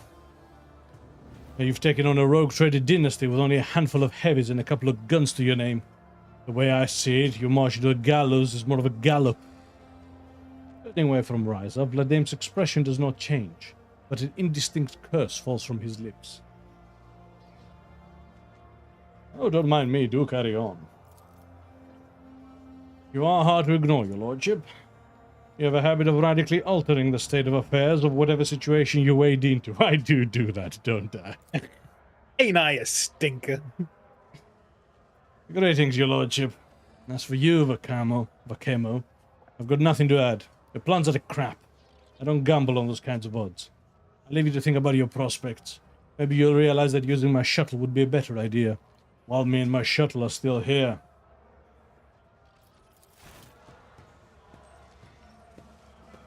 Have a look at Vlad. The former liege looks angry and focused. His coat collar is unbuttoned, showing the meshwork of ceramite-reinforced armor hidden underneath. He is wearing a gun holster on his side. Now that Vladimir has thrown off the mask of a disgruntled bureaucrat, his sleeves are rolled up, showing his old bandit tattoos. He exudes an aura of imperious cruelty. So, how's the station faring? It's turned into a kingdom of death. Executing protesters, cracking down on corrupt traders, and suppressing dissent are all good. Useful policies within reasonable limits. I've used them myself, in fact. However, with Lady Chorda, reasonable limits are a distant memory at this point. Fortunately, I'd been preparing for that turn of events ever since that hag tried to take Footfall the first time. You helped us then, giving me time to organize. I set up weapon caches, enlisted more fighters, and deleted my agent's data from the Cogitator network. When Chorda seized power, she thought she'd won, but the station was still mine, to an extent. My little army is waging war on the enforcers. We slaughter patrols, wrestle back detainers, and punish those who collaborate with the enemy, or are close to someone who does. Vladimir's ruthless smile is like a jagged steel trap. Incendia is conducting her reprisals, and I am conducting mine. Everyone must remember that there are consequences for collaborating with the occupying force. The your position Definitely of should have authority. bowed down. No. See, your position of authority has not changed you. You remain the bandit you always were. Vladimir smiles tersely. Old habits die hard. I'll admit I wasn't exactly yearning for the days of my youth, but to find myself in the lines of fire again is invigorating. Your lordship, I'm asking you for help. Not just on behalf of the portion of the station's population that isn't already scared shitless, but on behalf of the Kazbalika mission as well. My people and my organization's asset are in a vulnerable position. Help us protect our interest, and we'll help you protect yours.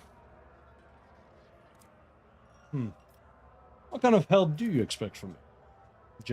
A general uprising will be doomed to fail. The enforcers have isolated the asteroids. You can't strike her against Incendia. She has the greater numbers, and her throne's refractor field will protect her from any attack. An insidious smile appears on the liege's lips. So we'll ask her ladyship to come to us, exploiting her overconfidence.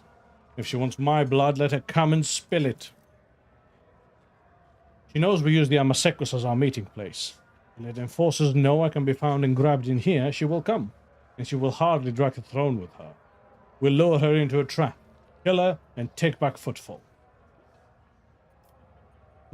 What forces do you have at your command? However much Chorda would like to believe she's kicked the Kazbalika out of Footfall, she hasn't. We're scattered all over the station, lying low. There's still enough of us to cause trouble. A small band of my most daring cutthroat staff members who were by my side when I came to power.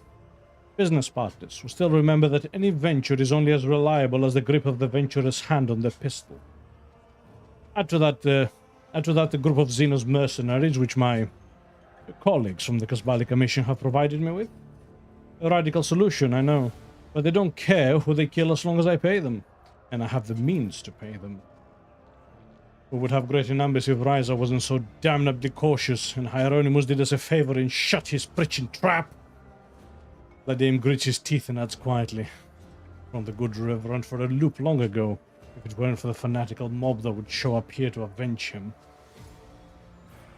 So why would I take part in that? Because a critically important station in the Expanse is about to become a graveyard. Once commerce dies, merchants will turn to piracy. What else could they do? Connections between worlds will be weakened, since Chorda will make short work of the astropaths as soon as she gets to them. And Chorda, I think Footfall will be enough for her? Oh, she'll march on, perhaps to your worlds as well. Besides, the Kasbalika mission, and I'm authorized to say this, says your lordship has a proven and valuable ally. Incendiar Chorda has nothing to offer you. My organization's gratitude is guaranteed. Between losing an influential partner and strengthening your ties with them, I'm sure you'll opt for the latter.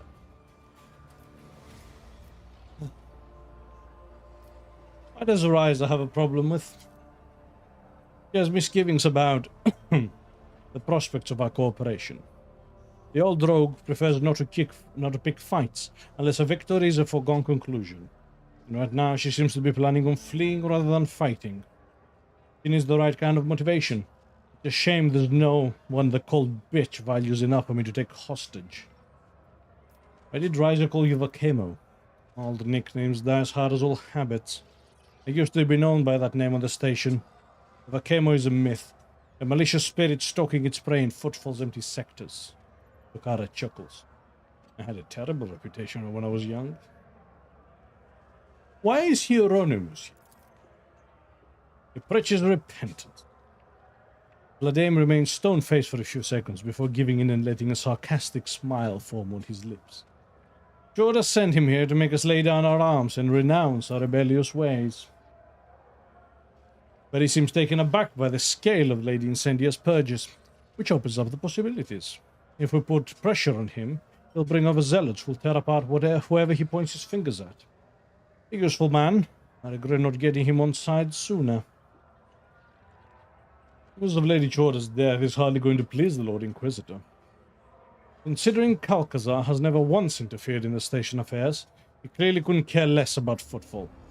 This means he also doesn't care who runs the station, as long as things are quiet here. I'm going to make sure things are quiet. Granted, he did give Chorda a security detail, but if she's already, Opera emphasizes the last word, dead, then her death doesn't reek of deadly heresy. He likely won't bother to investigate. The Lord Inquisitor will simply entrust governance to someone who won't cause him problems. Like me. I realize it's a bold hypothesis, and the Lord Inquisitor may have me hanged for Chorda's death. But my life is at stake as it is, so I might as well take the risk. Understood your plan. I hope you think it's promising. So, heretical. Down with Chorda. The Emperor's justice has revealed the rot at its core at last. Let us drown in the blood of self-appointed champions of the faith. In the name of the law, every insurgent here is under arrest. Fucking hell. I would like to make a deal with this bad. I will go and look around. I will actually help you overthrow Chorda. Its second of her continued rule will cost the lives of hundreds of you.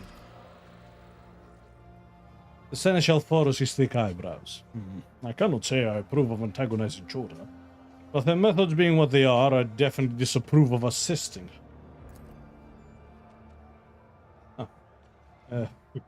Yeah, by the way, go on. Yeah. The problem is, the Inquisition is involved, and to them, your warrant does not mean anything. They need to be able to back it up, though, and we have Abelard. The problem is, the Inquisition can enforce that because they have extreme power at their fingertips. Yes. We also have extreme power at our fingertips. It's a matter of perspective. It's a matter of application of said power. Yeah. I can see how good Kalkazar is at knifey spoony. Knifey spoon. Glad you're with us, your lordship. This is a fight we must as well prepare. This is a fight we must be well prepared for. As a colleague of mine used to say, if your brain doesn't hurt from all the thinking of where to hide, you will discover even your skull isn't thick enough once the fight is on. Which sounds especially ironic considering how he died. I'd like to ask your opinion on how prepared we are to entertain Lady Incendia. Perhaps some of us gathered in here will support us. As people, Hieronymus' zealots, even Octavia's regulars, Octaviana's regulars. We can use whomever we can get. If you think that it may be both fortifying our positions or preparing a few surprises for our guests, my people in Arsenal are at your disposal. All you have to do is say the word. As soon as we're ready, send Chorda a message saying I'm here. Let her come. We'll settle our differences the Footfall way. With guns.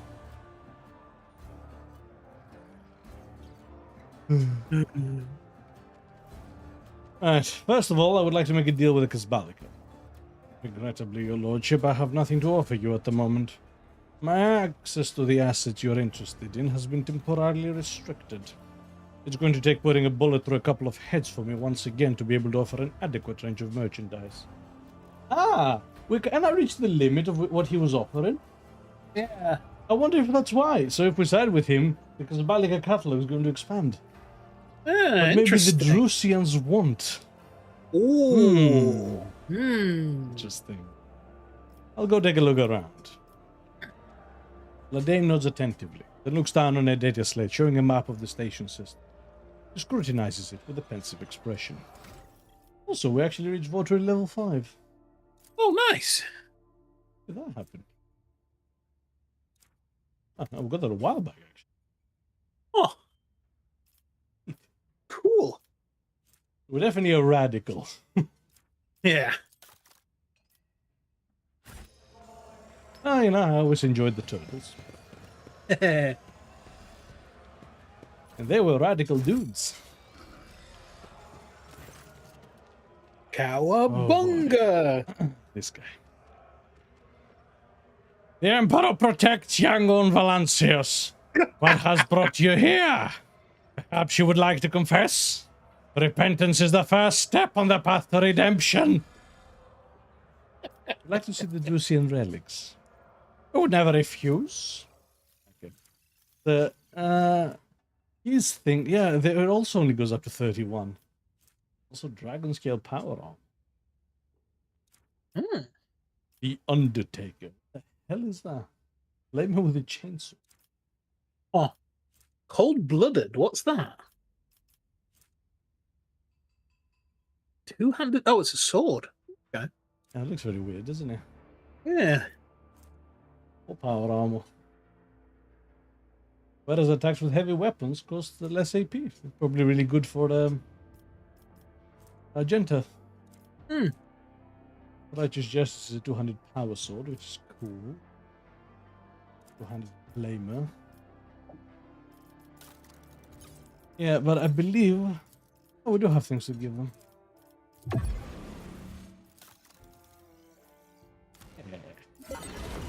Nice. We have like a stack of guns or something. We've got quite a stack of actual weapons. You just went past some las rifles. Had like 14 of them. Yep, there's them as well.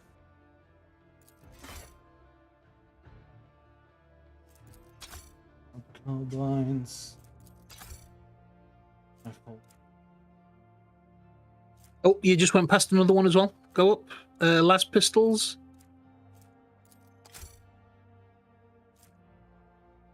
Kind of cool. Shotguns. 6. To the right and up. Hopefully that's good. Hold on. Awesome. Carapace. Down and left. Up. Yep. Oh, no. Running out. Yeah.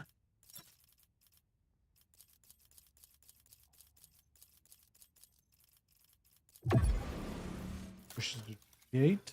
Yes. 3 more levels. Might be difficult. Yes, because we're out.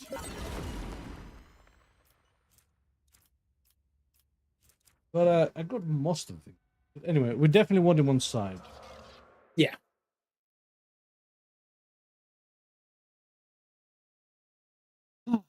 Right. Hieronymus. I find cryovaults with people inside. People who were murdered by your brethren. How long ago was that? Christ, must have been some time ago, actually. Bloody hell. Hieronymus sighs heavily and is silent for a while. Then he replies in a hollow voice. It was done on my orders. All my life I've been a confessor to lost souls. Now let me make my own confession to you. I seek no forgiveness or understanding. I only want to tell the truth.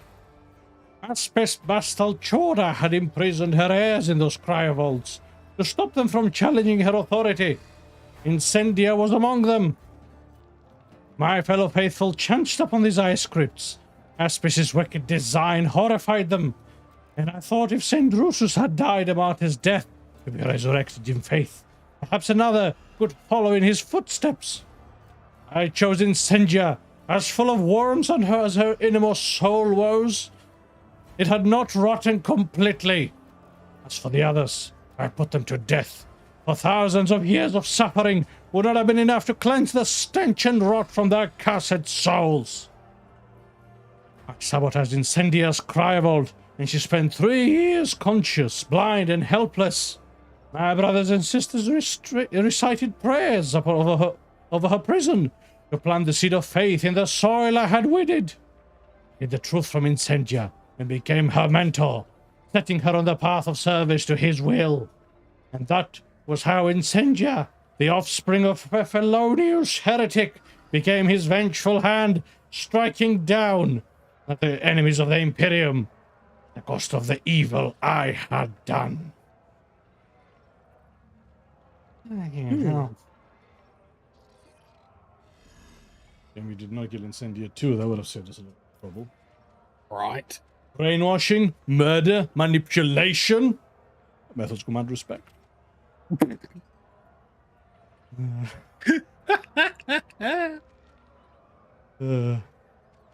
What do I say here? Shame we did not kill Incendia too. That would have saved me a lot of trouble. The priest snarls angrily. I am not your executioner, rogue trader. I serve the God Emperor, not your whims. My confession is over.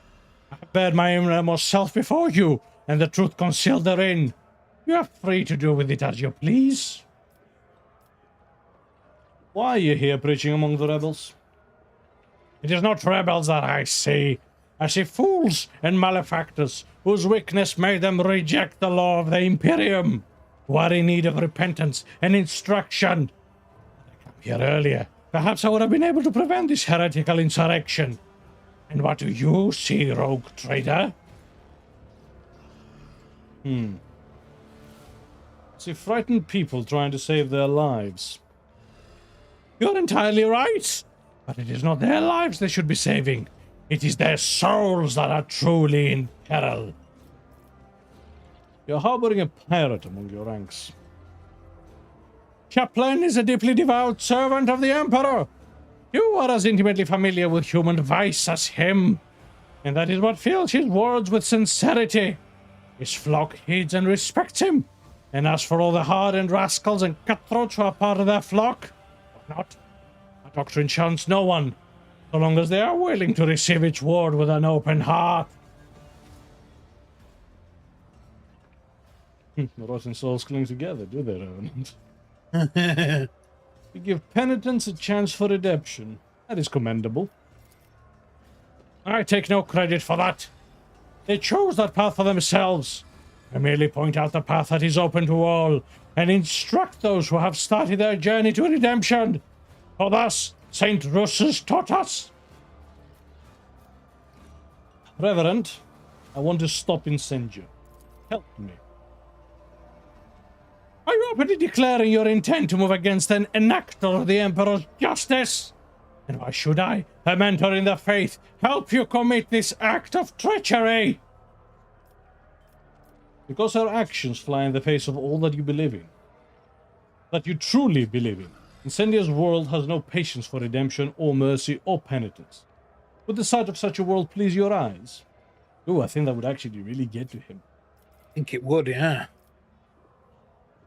The law of the Imperium is harsh, but not every law is punishable by death. Incendia thinks herself above the law, and that's heresy.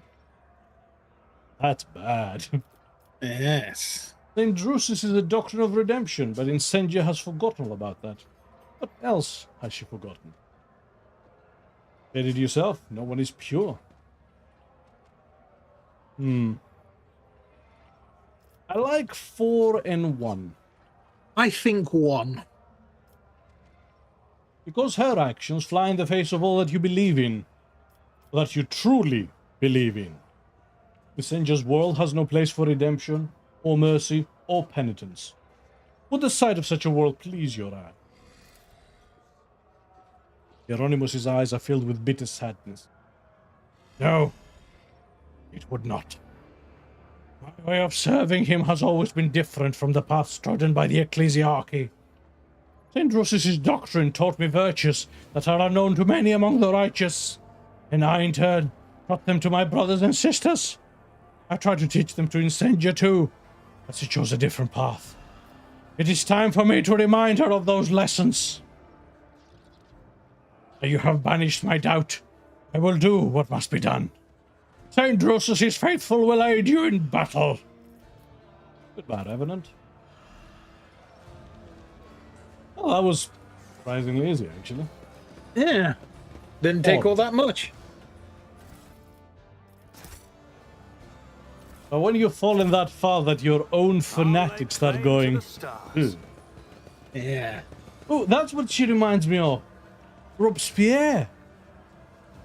Yes. Yes, we have a bit of the Robespierre about this. But when saw Revolution Frenzy, they started chopping everyone's heads off. Yes.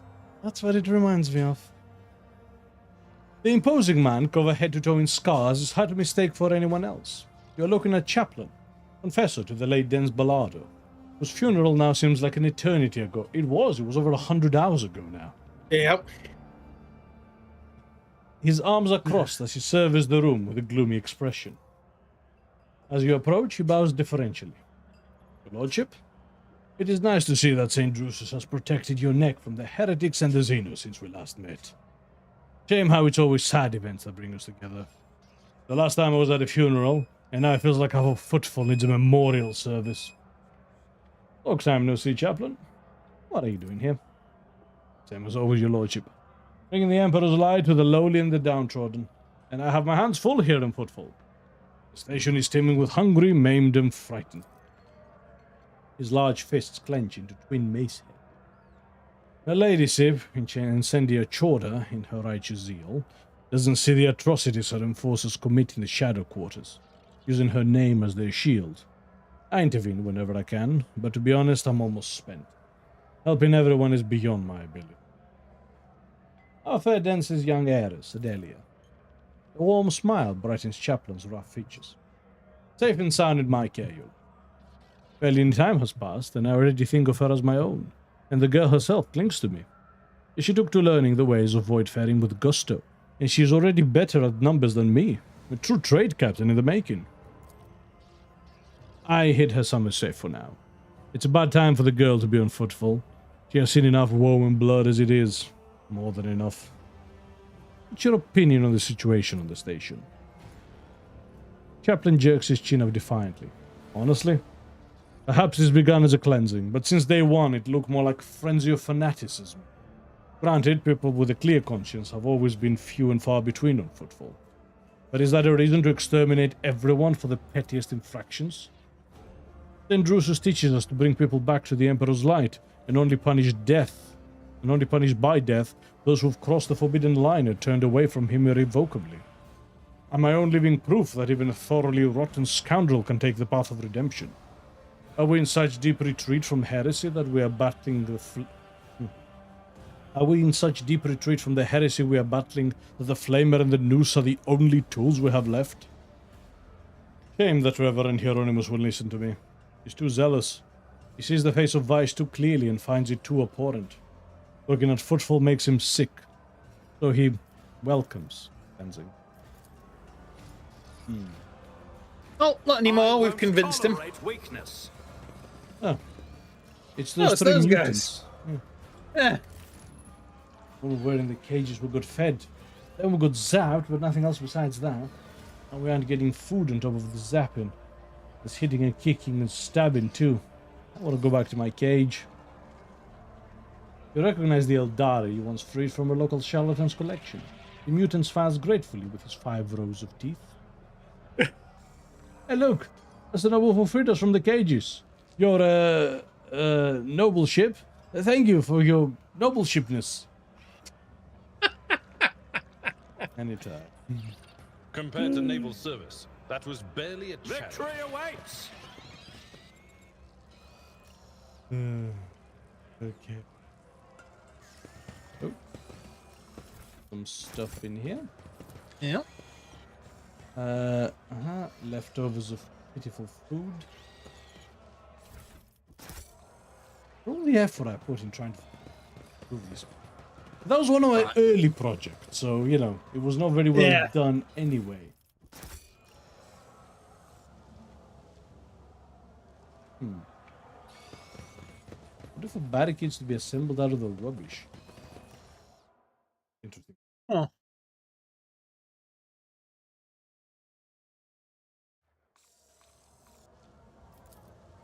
Nothing's impossible for this old officer. A new challenge for me? Okay. So we're looking there's for another- rise. There's another room further down. Yes. The rise of was burning faiths. Huh. Oh, Melta.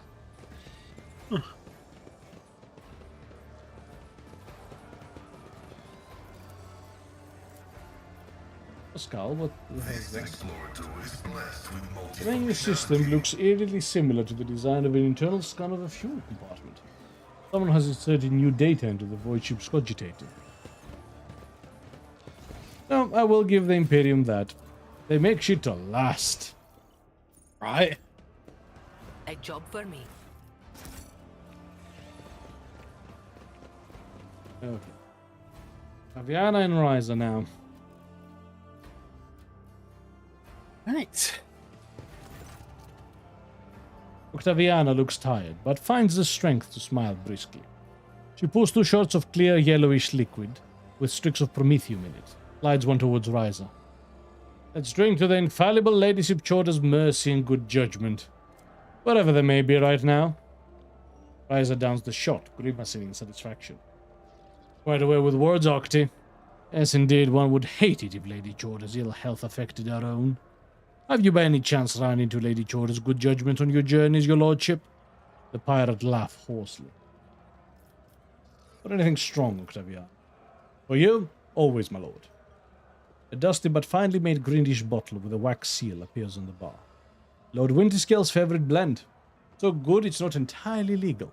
However, during his last visit, the lordship told me to put a bottle aside until his return. And who knows if he'll ever return here now. It would be a waste. Yes, who knows. Such hospitality towards a scoundrel like Winterscale. Here's to me, and the house von Valancius. Or, here's to Caligus's health and foresight. I feel that's funnier. But, you know, I always toast to myself. Here's to me and to House von Valancius. All hail Maximilian von Valancius. Ah, yes, I'll never tired of that. I feel that option shouldn't be here. Yeah, that seems weird. Have you seen Jay? She's left my ship and has not been seen since. Have you tried looking 3 foot behind you, my lord? Right. He's here. How have you been faring here without me? Badly.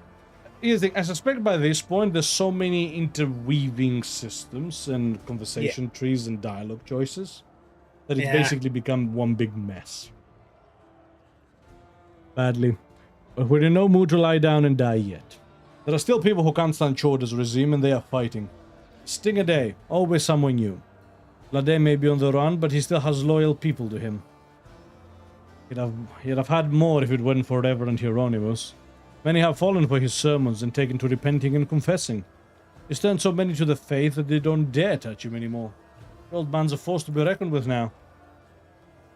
She lowers her voice. Vladimir has left the station slip away from him. Plenty of people aren't happy about it, not least his business partners. Something happened to should something happen to Tokara, I'm here. Your dealings with the Kazbalika shouldn't take a hit because of the old liege's ambitions. Yeah? So are you not afraid that the enforcers will come for you eventually? She smiles tenderly. If they show up, I'll blow up the martyr's endurance before I let those butchers take me alive. And for now, I'll be behind the bar, refueling my roughnecks. It's a rotten thing for a captain to abandon ship, isn't it, your lordship? So, Captain, if I were you, I'd scram while the scamming's good. While the scramming's good. I know you're attached to the Amasekos, but this hole isn't worth dying. I have a shuttle hidden away nearby, so we could take off right now. Give it a rest, Ryza. I'm not holding you here, so stop trying to drag me away with you. Ryza and actually, Octaviana, we have a plan to stop Chord. Your help would be welcome. The woman looks at you pensively. And by we, you mean you and Vladimir? He always has a plan, but it's certainly not always the best plan. Why should I trust you? I'm not going to threaten her with Balika. No.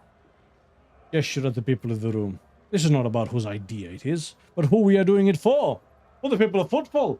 For you, Octaviana. For your freedom from an insane zealot's reign of terror. Time is running out. Are you going to wait for your death?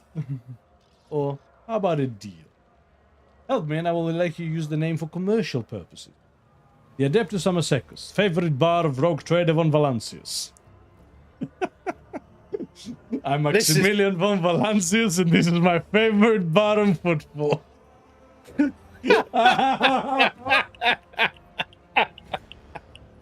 Oh, that was absolutely on purpose. Yes.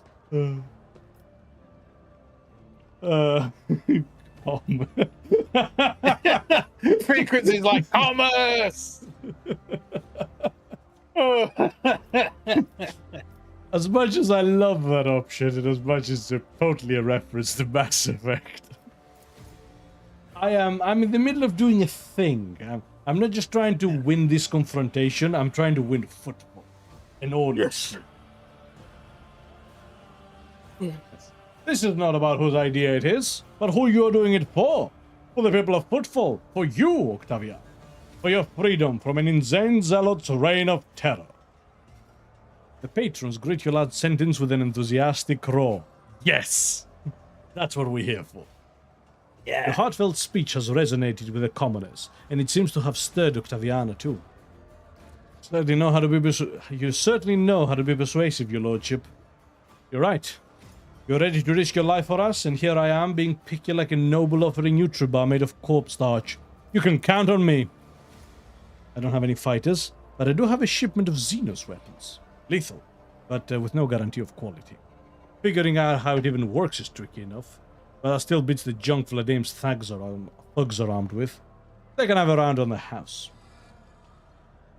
And in the meantime, Ryza and I need to have a little chat. Ryza casts a glance in Octaviana's direction, waits for her to take the hint and look away, then says, "At your lordship's service." Your eyes see through the pirate instantly, and you sense that the burden of her transgression is so heavy that it will soon drag her under. The fear has allowed a malicious will to sink its claws into her soul and tear it slowly. Pieces. Soul is full of corruption. You haven't fallen in with the archenemy, of course. That dame needs your help. Just in case you need to be told. No. Ryza, the forces you have opened yourself up to will be your undoing. And what's more, your crew too will pay for it with their souls. Because of you. Ryza's expression turns to stone. She peers tensely into her glass as if trying to find some answer at the bottom of it. Finally, she raises her eyes to you, looking incredibly tired. You're cruel, you know, your lordship. The way you found where this old pirate was hiding her conscience and dragged it kicking and screaming into the light. I got in over my head and almost took my guys down with me. Big crap, Captain, if I allowed my fear to kill my crew. Thank your esteemed self for talking some sense into me. Got a light. The pirate casually rips some kind of amulet from her neck, wearing a fanged beast crowned with horns. She tosses it into the near-empty glass of rotgut and throws the match you offered her after it. The contents of the glass are immediately engulfed by an unholy purple flame. A minute later, all that remains is ash and a nasty puddle of black metal at the bottom. Satisfied with the result, Ryza smashes the glass on the floor. Bloody hell. We redeemed a heretic. Right? So, Blood Dame needs your help.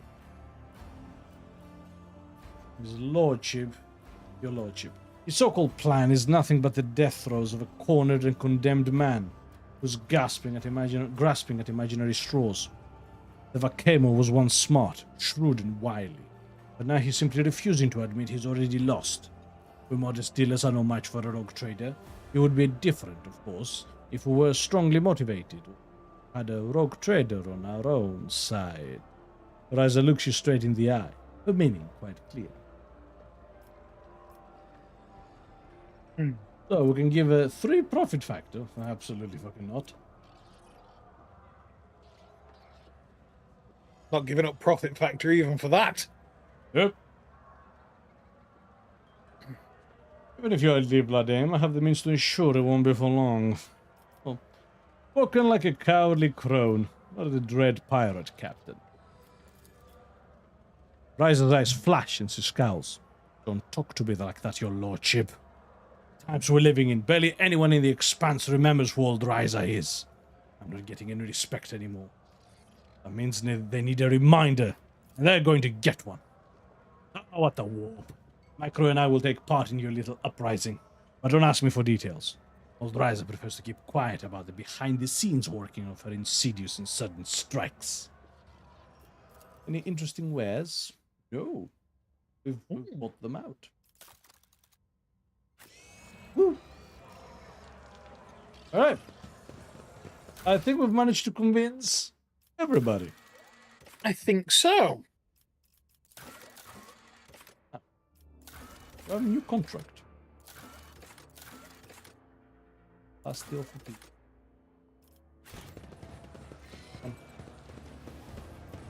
Oh, there's something there. I've read about this.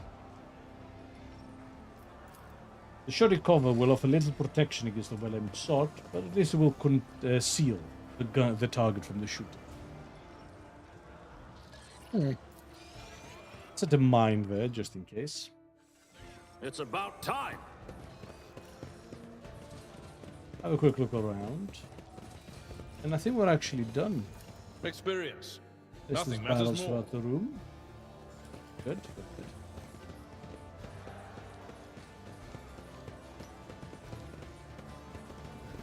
I said I have found the barrels more of a detriment. Right. With a quick loop.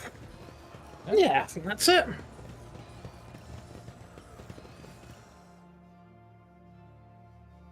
But yeah, with Chorda in this state and Winterscale having kind of gotten buggered. I'm not going to tell. Position. All right. I see no issue in letting Incendia know you're here. Get ready. Your enemies will be here soon. I will send my least important associate to the entrance to take the brunt of the initial assault. I should thin our guests' numbers. Without thinking, Vladimir reaches for his pistol to check how easily it slides out of its holster. Then he smiles. It's an easygoing, young and bloodthirsty smile. I've almost forgotten how much I love all this. There where you are. Lay down your weapons. We are here for the criminal Vladimir Tokara and his accomplices. Members of the heretic Vladimir Tokara's gang. Lay down your arms and face righteous justice.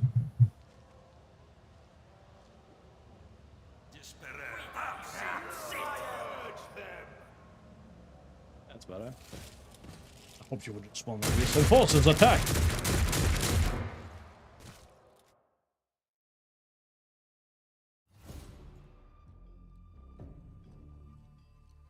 Oh. Why a loading screen?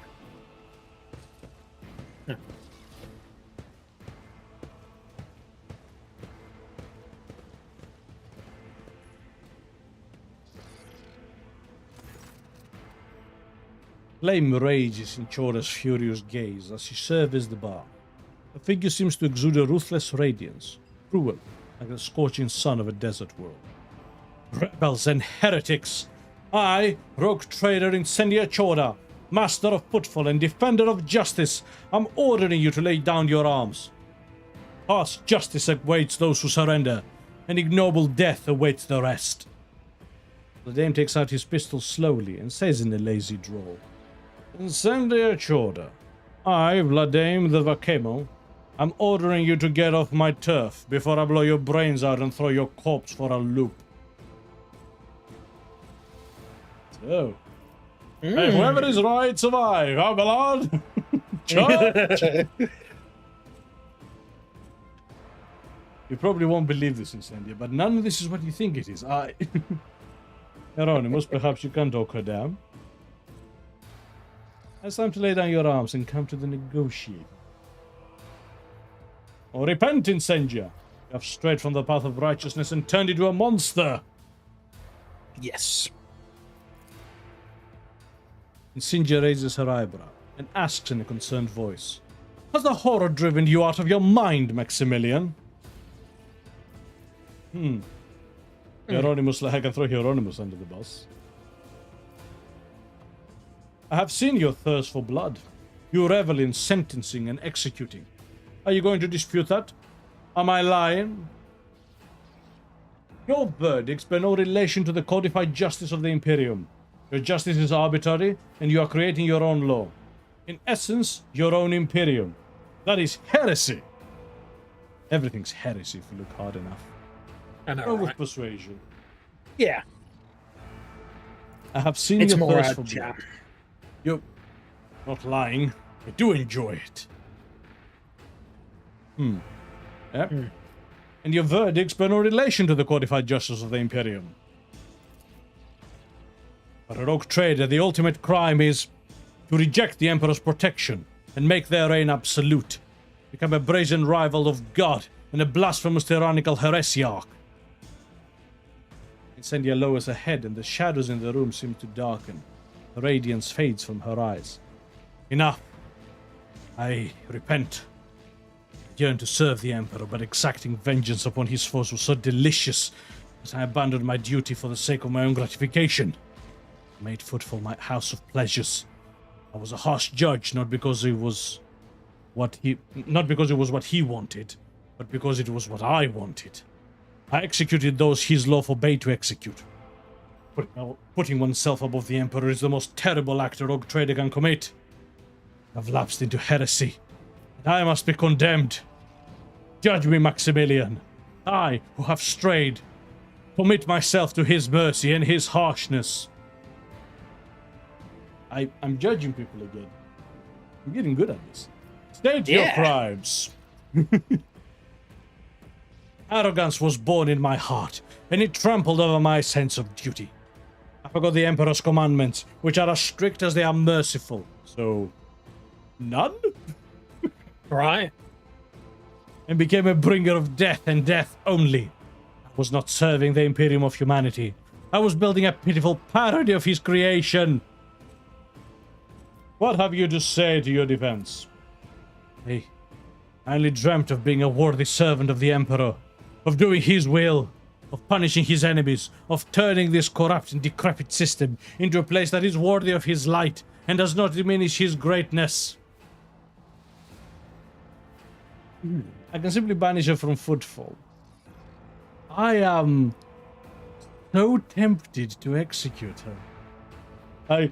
My mind is screaming, get rid of the rival. It's not a bad thought. I mean, business-wise. It's a great thought business-wise. It opens her entire protectorate up for us and the world she has sniped of Winterscale. Yeah. I mean, here's the thing though, right? We had the same temptation with Winterscale. That required a more direct intervention. And yes, he kind of redeemed himself last second. And I couldn't bring myself to do it. Will she redeem herself given the chance? I don't... I mean, possibly, yeah. But, like, it's so easy now. She's admitted to everything. She has... She says she's a heretic. We know she's not, but this is so easy. Oh. Yeah. Like, the devil on my shoulder is screaming at me. Do it. Do it. How will she judge herself? Ooh, I think she'll be hard. Like, if she's spiraling. Yeah, and then our hands are clean as well. This is too easy. I also kind of have a feeling that whatever we say isn't actually what's going to happen. Based on everything you have just said, then, be your own judge. So be it. The court hereby finds Incendia Choda guilty. With a graceful movement, the RogueTrader draws an ornate pistol from its holster, brings it to her temple, and shuts her eyes. Have mercy on me, Emperor, protector of mankind, master of holy terror. Oh shit! My hands are clean. My hands are clean. I did not expect that. Emperor, have mercy on me. I had doubts before, but I now see they were unwarranted. Of all defenders of the Expanse, only she was worthy of being his shield. Her repentance is but further proof of it. I was a fool not to believe her. Is this how the cleansing of Footfall ends? No! Hieronymus cries out in woe and looks around the room with ferocious eyes. Incendia may not have been the holiest and purest of the Emperor's tools, but who will be left here when she's gone? Him? Her? Hieronymus points his finger at Fladame, then Ryza, then finally you. You? Are you going to protect the law and the faith? Oh boy. Yeah. I wasn't expecting that, actually. Yeah, Yeah, it's not quite clean. Our protector was caught in a web of conspiracy. She was lied to. Therefore let us avenge her and carry on her cause. When thou hast stepped into the nest of corruption, destroy those that delve therein. Smite and torment them like his wrathful instrument that knoweth no fear. Avenge his sorrow and show pity in the name of thy love for him. To battle for Incendia Choda and the Emperor. I won't heed your cries for mercy. Show them no mercy. Oh, I was not expecting that. Yeah, that's interesting. I am... And they have no fucking... No, they have no chance whatsoever, but... Yeah, that's interesting, because I think you're going to lose access to the Drusian stuff from that. What have we left to get from? Well, I don't know if their inventory is going to expand. Yeah. I don't know. Do we stick with the choice? I can't say it's what I would have All done. too easy. What would you have done? I think I would have banished her. Suits my purposes. But it's so easy. It is. Like you say, our hands are very clean now. Oh, they're the cleanest they've ever been. Like, nobody can ever, accuse us of Anything, actually. anything. I mean, I suppose we could be accused of manipulating her. Oh, we do that every day. That's not Yeah. special. Not a problem for me. Reduce to dust. It's just one shot at the priest. It will be done. I took care of this one. Bloody hell.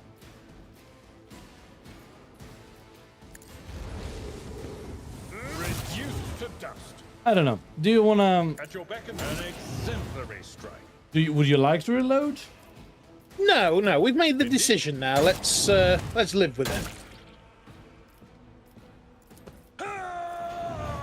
Because I don't know what we I get will either. do my duty. That's what I'm No, saying. neither like, do I. Place is at the you wanna have a fort. look? Do we know what the consequences of?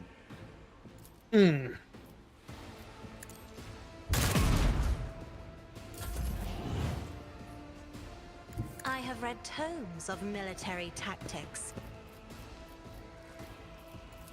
Isn't this a job for the Sir? Painted black.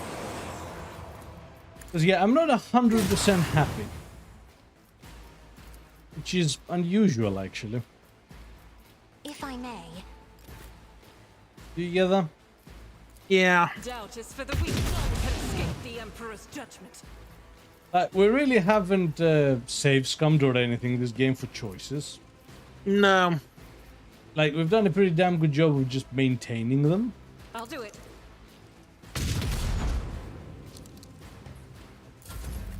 But for the first time, I'm feeling I took care of this one. unsure. Here we go. It seems it's only really story choices that change. Let's get to it. Give me an overview. Have it. From what I can see, siding against her can sometimes result in a different faction leader taking over Footfall, depending on your choices. I think in our case, the main guy will stay. Faith without deeds is worthless. We get some reputation Not.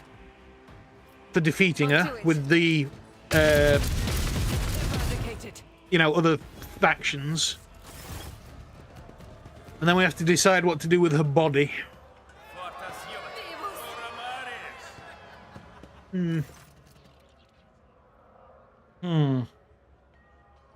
Here's the thing, right? We'll play this out, and I might reload. And see what Okay. the alternative looks like. But like, now that... I don't know. Vladimir surveys the carnage and says, dryly and morosely, "What a mess. Thank you for helping me deal with it, your lordship. Your help has been invaluable, but the Kazbalika mission will nonetheless try to approximate and match its value in the most generous terms." He glances at Incendia's body and inquires with a grim composure, "Does your lordship have any preference in regards to what should be done with the remains of the lady?" Lady Incendia's body is to be transported to the House Chorda, untouched. Yeah. Again, that makes it so clean. Overwhelmed with the desire, overcoming the desire to spit on Incendia's corpse, clearly manifesting under his face. Because here's the thing, right? Yes, she was a monster, but she was also a rogue trader. Yes. We're building up what we are about. Yeah. So yes. Vladimir turns from a thug into a cold bureaucrat again before your eyes. He says curtly to one of his associates, "Place her ladyship's body into a cryo vault and take it to her ship. make sure no damage is done to it. No further damage, that is. But we're enemies, of course, but that's no reason not to act in a civilized manner. What are you meaning to do next? I'll regain my grip on this station. I'll free the prisoners and give the merchants back their impounded cargo. I'll replace the lowlifes her ladyship put in charge with my own lowlifes. I'll take charge of those of the station's sectors that are slowly dying in isolation. And of course I'll send an envoy to the Lord Inquisitor to bring him the news and inform him of my willingness to cooperate.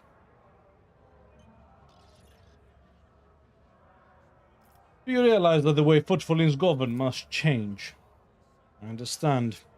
A time of war requires Footfall's public liberties to be curbed temporarily. The station will cause you no trouble, and will provide any help that's required. I'll communicate that to those partners of mine who've been lucky enough to survive Lady Chorda's rule. Right.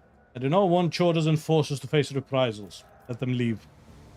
I'm no butcher. The ladyship's enforcers may leave the station, except those personally complicit in the killing of my employees' friends and loved ones. I have a responsibility towards them.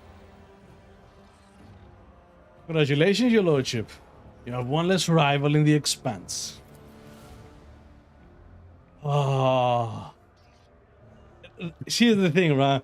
One less RogueTrader in the Expanse, and I was really hoping that Winterscale would die from his wounds. Yeah. Now we've dealt with the pressing issues. Do you have any other instructions regarding the station's governance going forward? After all, Footfall is now under your exclusive personal protection. That I mean everyone in the bar looks at you expectant. Footfall is exhausted and wounded by Chorda's cruelty. I will have shelter set up for those in need and in pain. I will have shelter set up where those in need and in pain can find a roof over their heads, sustenance, and medical aid. Again, trying to fix things. The entire gathering glorifies your name with a joyful chant. In their eyes you see hope with a dash of mistrust. The station's inhabitants are not used to such magnanimity. However, something in your voice gives them hope that you are not putting on a show, and that perhaps this is the beginning of a new and less grim period in the station's history. Yeah, that's exactly what I wanted. Yeah. Actually.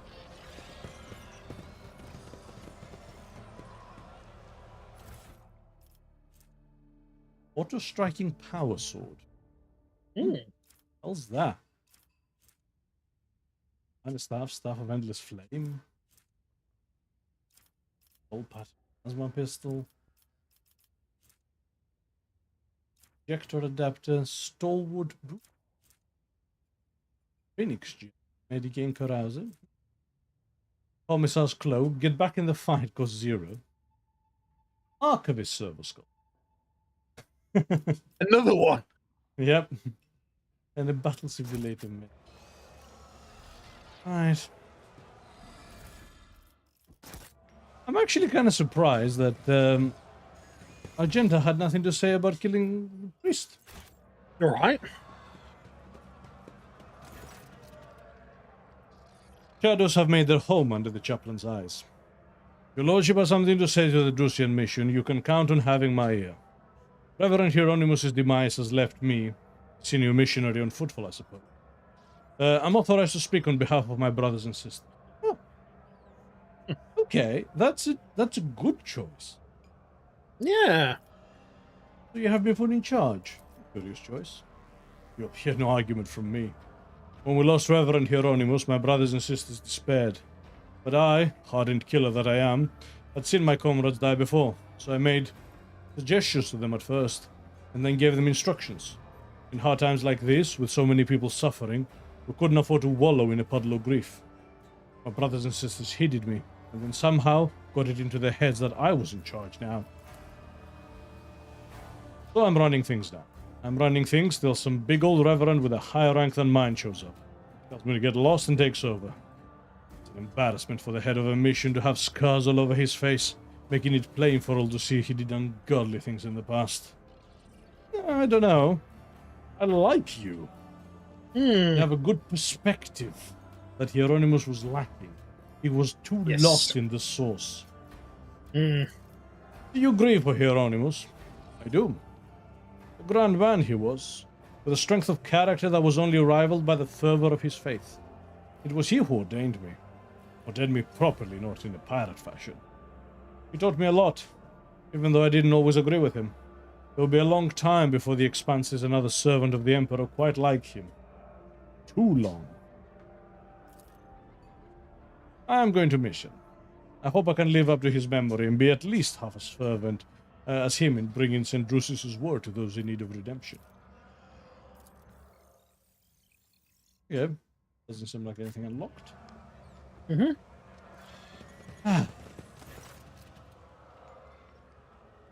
For Odyssey, Octaviana offers a genuine beaming smile and a respectful bow. How will it be, sir? Anything for you. How are you enjoying your liberated Footfall? To the fullest, sir. I'm sure things will improve soon. That is to say, until some new disaster strikes and makes life stink again. Then after that, if we're lucky, things will improve again. Such is the circle of life in the Expanse. Well, what can you do? But you're the one who saved us from the suffocating darkness of Lady Chorda's reign, and all the denizens of Footfall now pray for your help. I wish to make an announcement. Viviana nods, fills her lung with air, and yells in a booming voice. Hi you! Bums, layabouts, and crooks, shut your traps! His Lordship Maximilian von Valancius, who has graciously honored us with his presence today, is about to speak! The bar quiets down, and all eyes turn to you. So, freedom has returned to Footfall. Drink and live once more to spite Chorda. Sendia tried to make us obey her laws, but now she's dead. Know this and spread the word. There is no law on Footfall. No. No. Footfall's face has been decided, but it cost many their lives. Let us honor their memory. Again, proper statesman. Yeah. Silence falls over the room. The patron's expressions are solemn, respectful, and mournful. After an appropriate pause, the Voidsman says in a deeper, resounding voice, A safe journey to the fallen, and a long life to House von Valancius. So, I lost valuable supplies of equipment between the conflict between Tokara and Chorda. If you're looking for the relics of St. Drusus' mission, talk to the chaplain. Okay, yeah. That's nice. That's very nice, actually, that they don't lock you off. Yeah. Very, very good. I think that was about as correct as a choice as could be made. Given the circumstances, yeah. Hieronymus was a bit of an issue. Yeah, I think one of the He has people's in the fallen back through room the now. floor. Yep. First, I need to talk. The Liege, newly restored, looks tired, but pleased with what's going on around him.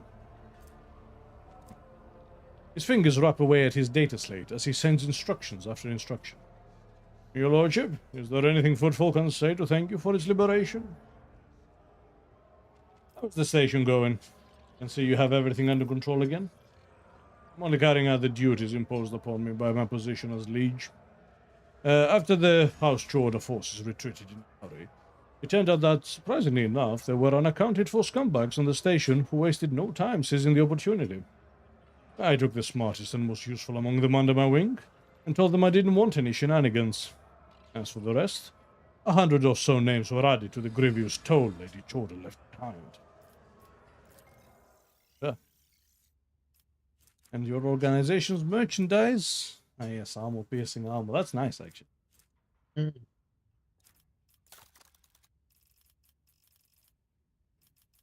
Yeah, item tradable. Sort by cost.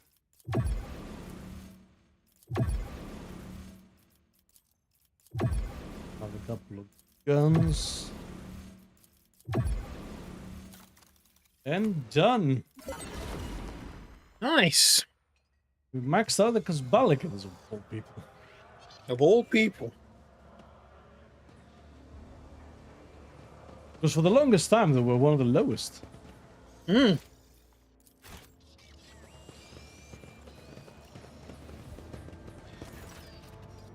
Come back. Riza raises her glass to you, smiles and winks with her prosthetic eye. Is that like turning it off and on quickly? Yeah. Things are back to normal in Footfall, I see. Well, how should I put it? With the Lord Inquisitor on the station, folks still have to keep a bit of a lid on their activities. But with Incendia and her hounds gone, I can definitely breathe easier. Shipments are slowly starting up again. Anyone who worked with Chorda has been thrown for a loop, Footfall style, and folks can do business in the Amasekos again without any trouble. I should also thank you for finally shutting up Reverend Hieronymus. Trials really do cleanse the soul, and after weeks of listening to his shrill hectoring, I must have the soul of a saint. So, I don't know if I'd agree with your esteemed self that things are back to normal, but I'll gladly drink to the new normal. For your health. You seem to be at peace. Have you turned your back on heresy? Riza nods seriously. I have your lordship. No more profane amulets or anything. All cultists and heretics who warmed their way into my crew took a long walk through a short airlock. And the servants of the ruinous powers who took advantage of my moment of weakness and pushed me towards heresy were sent to make their own dark gods. Riza smiles nastily. I doubt they'll recognize their minions after what I did to them, though. That better be. None shall stand in my But way. yeah. There's a reverence somewhere. Or I reckon. I don't know if he had anything on him. I guess we'll see. He did. But not a whole lot. Okay. I'm going to return to the ship so I can switch out Jai. Yes.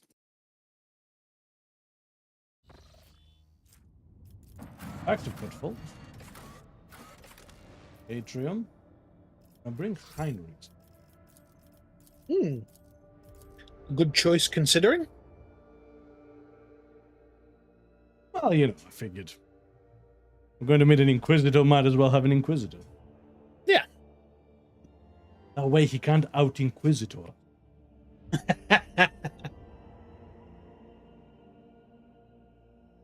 Yes, because we've got to confront him about that alliance he had with the Dark Eldar. I'm not sure we're supposed to know yet. But I think the game was expecting you to come here first.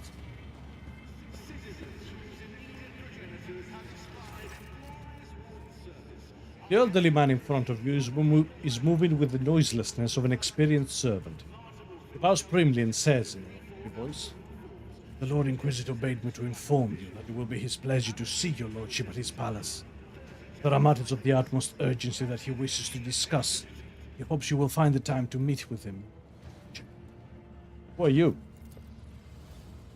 My name is Frosher, your lordship. The honor of being the Lord Inquisitor's retained. The man is unarmed. No, he fucking isn't. I can see a knife. Right. And wearing no the man is unarmed and wearing no Inquisition insignia, but the military sharpness of his upright posture suggests he is a servant who doubles as a bodyguard. I shall visit the Inquisitor as soon as I can. Pass on the good news to the Lord. The man bows respectfully.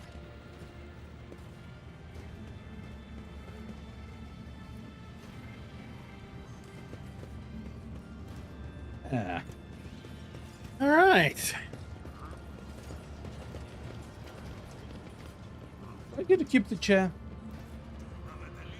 Seems like it would be useful, you know. Right. Levels. 48. Right, hang on. Universe served me 48 self-learning algorithms.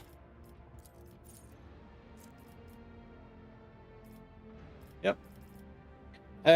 Fellowship, but you've obviously been taking that before, so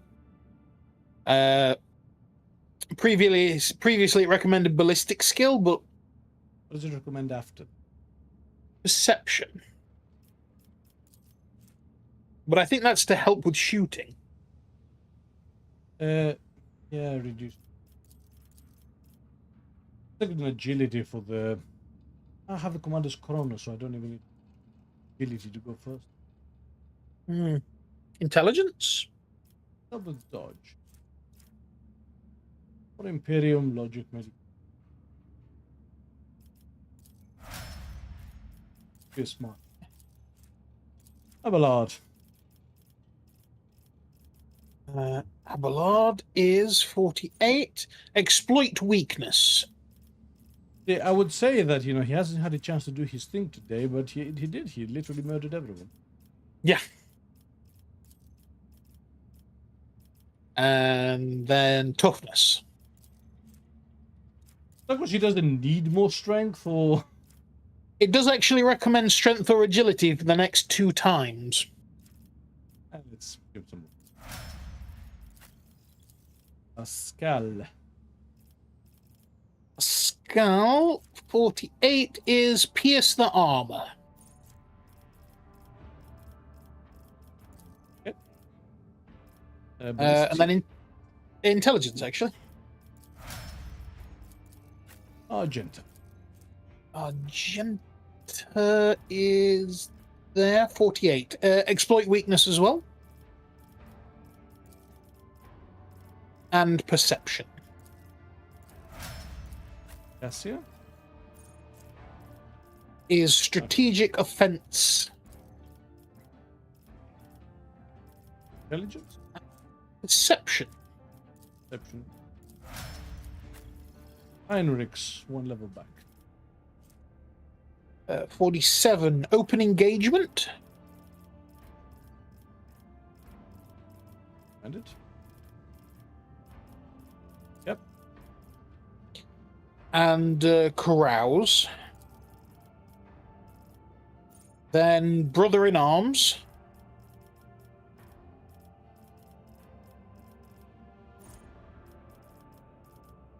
Yep. And then toughness. Okay.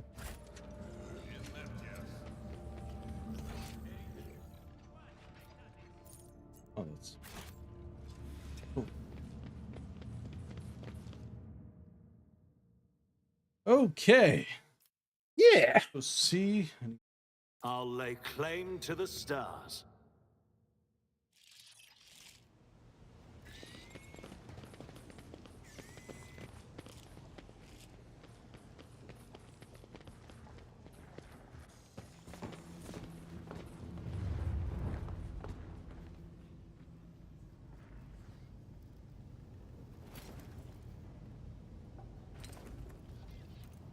Well, the Lord Inquisitor is engrossed in studying star system charts and reports, which are amassed on the desk like the ridges of a formidable mountain range. There are shadows beneath his eyes, which are ruthlessly dissecting the latest report, and his skin seems stretched taut over the bones of his skull. Without turning his head to you, Kalkazar says wearily, "Greetings, your lordship. Your timing is impeccable."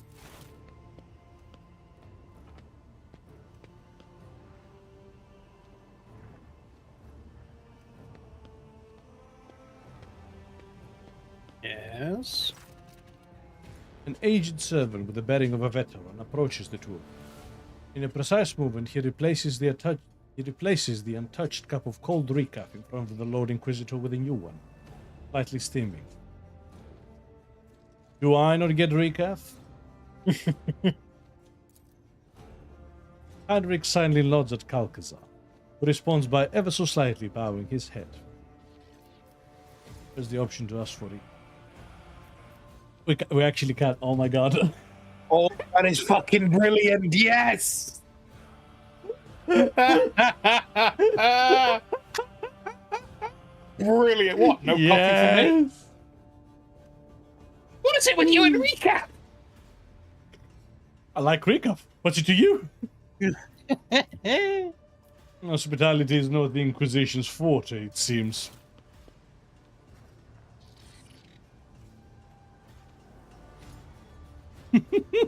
Give us a fucking recap! May the Emperor's mercy ensures you never have cause to experience the hospitality of the Inquisition. Frosha, see to our guest.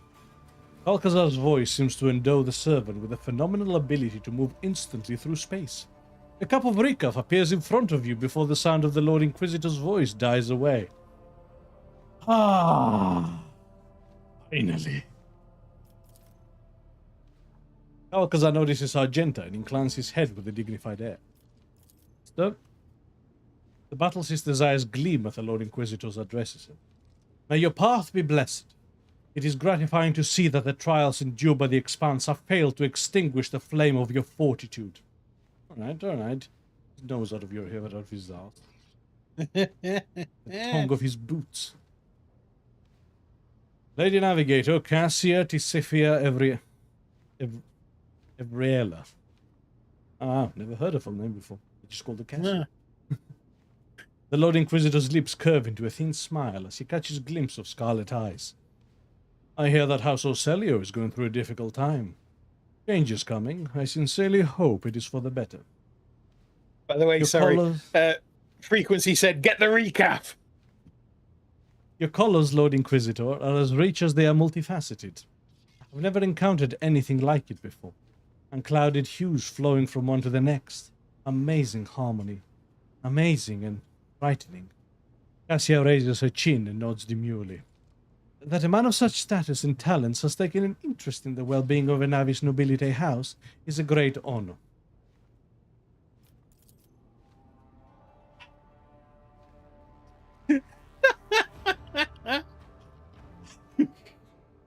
Despite the lightning speed at which Frosha served you your drink, he manages not to spill a single drop.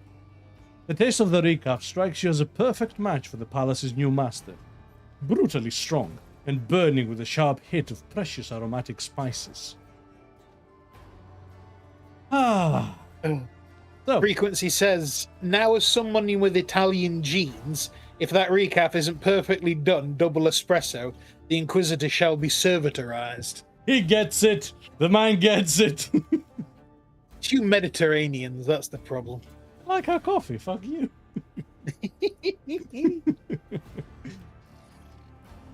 What is the current situation in the Expanse? The Cult of the Final Dawn and Drukhari raiders are vying with each other to see who can cause the greatest turmoil. I have mobilized all the forces I can to repel the attacks, which is why we are still alive. Combined militia brigades are hunting for Xenos and guarding convoys, and expeditionary platoons under my command are crushing heretic rebellions. The situation is unstable, but I will not pretend that I was prepared for this crisis. However, we have not lost our footing yet. Perhaps, if we hadn't have put an entire Imperial tide's worth of resources on a planet to rot, the Expanse might have been better prepared. You think so? Nah, I don't see it. What makes you think? So, you have mobilized all forces, but not House von Valancius. Are you not standing before me now? While your status remained unclear, I preferred not to requisition the resources of the von Valancius Protectorate. Your people dealt with Ural on the Cruel's agents and with Xenos raids, and that was enough for me. But now is the time to add your might and talent to the scales. So what makes you think you are capable of commanding the whole sector? Do you see a better candidate for the job? Do you want an answer to that? Or was that rhetorical? Of course I have. In the mirror every 15 seconds. Abelard, point. Yes, very nice. Ah, shit, I'm Sigvald. Shit, you are, yeah. The Lord Inquisitor closes his eyes wearily for a moment. I may no longer be in the first flush of youth, but believe me when I say that there are many things I would much rather be doing than playing constable to the Coronis Expanse. But alas, every ruler in our sector chooses to confine their concern to the well-being of their own holdings, whereas I alone must take care of all. Do you have some ingenious plan to save the Expanse? The glance tossed at you is like a shot from an auto pistol at point-blank range. What, horrifically ineffective in Strength 3? If such a plan were to exist, information about it would be of the utmost secrecy. I suggest you focus on the current strategy of putting out each fire as you encounter it. You're right, Richard. Yeah, sorry, that just really fucking like of an auto pistol at point blank. What? Hey, just how unimpressed you were was phenomenal. It has like a 50 chance to kill a guardsman. Like, I'm not impressed. It was like a plasma gun, you know, I'd take it seriously. Like a Tau pulse rifle or some shit. But auto pistol? Get out of here. So, what has prompted the Drukhari to act so brazenly? Prisoner interrogations indicate that a relatively major political upheaval has taken place in Comora. The Cabal of the Raving Tempest has lost its grip on authority and become a target for enemies and rivals. Many vassals and members of the Cabal decided that fleeing to real space was preferable to waiting in Comora to be killed. See, that is remarkably accurate. I know this because I have an actual Dark Eldar in my retinue. Yeah. Why the hell are you so well in? And then give me that. Well, I'm an Inquisitor. Prisoners. Yeah, right. The Dark Eldar. Fantastic. Why has the cult of the Final Dawn become more active? The warp is raging. This baleful sign always portends change, and crisis begets desperation. The most fertile ground for heresy. I believe the archenemy's servants think their time has come. Or perhaps this day was marked in their profane scripture as the day of the end of existence. I will not trouble myself with further attempts to make sense of their blasphemous doctrine. They are bent on destroying us all, and so they must be destroyed. I understand. I see no need to get bogged down in the details. To apprise you of all the information I currently possess would require more time than we have. So, what was the dispute between you and Caligos Winterscale about? His lordship deemed it more important to show off his stubbornness than to safeguard the interests of the Expanse. Stupidity of the most burdensome kind, but my sources inform me that he was nevertheless joined my efforts against the Xenos, and so I have decided to stay in his sanctions. For a time. Why do you think you acted this way? His lordship has long displayed the susceptibility to corrupting ideas.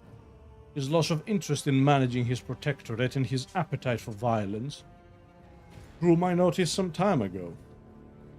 After a moment's hesitation, Kalkazar adds, the only question that remains unanswered is how many agents of the archenemy have infiltrated his entourage.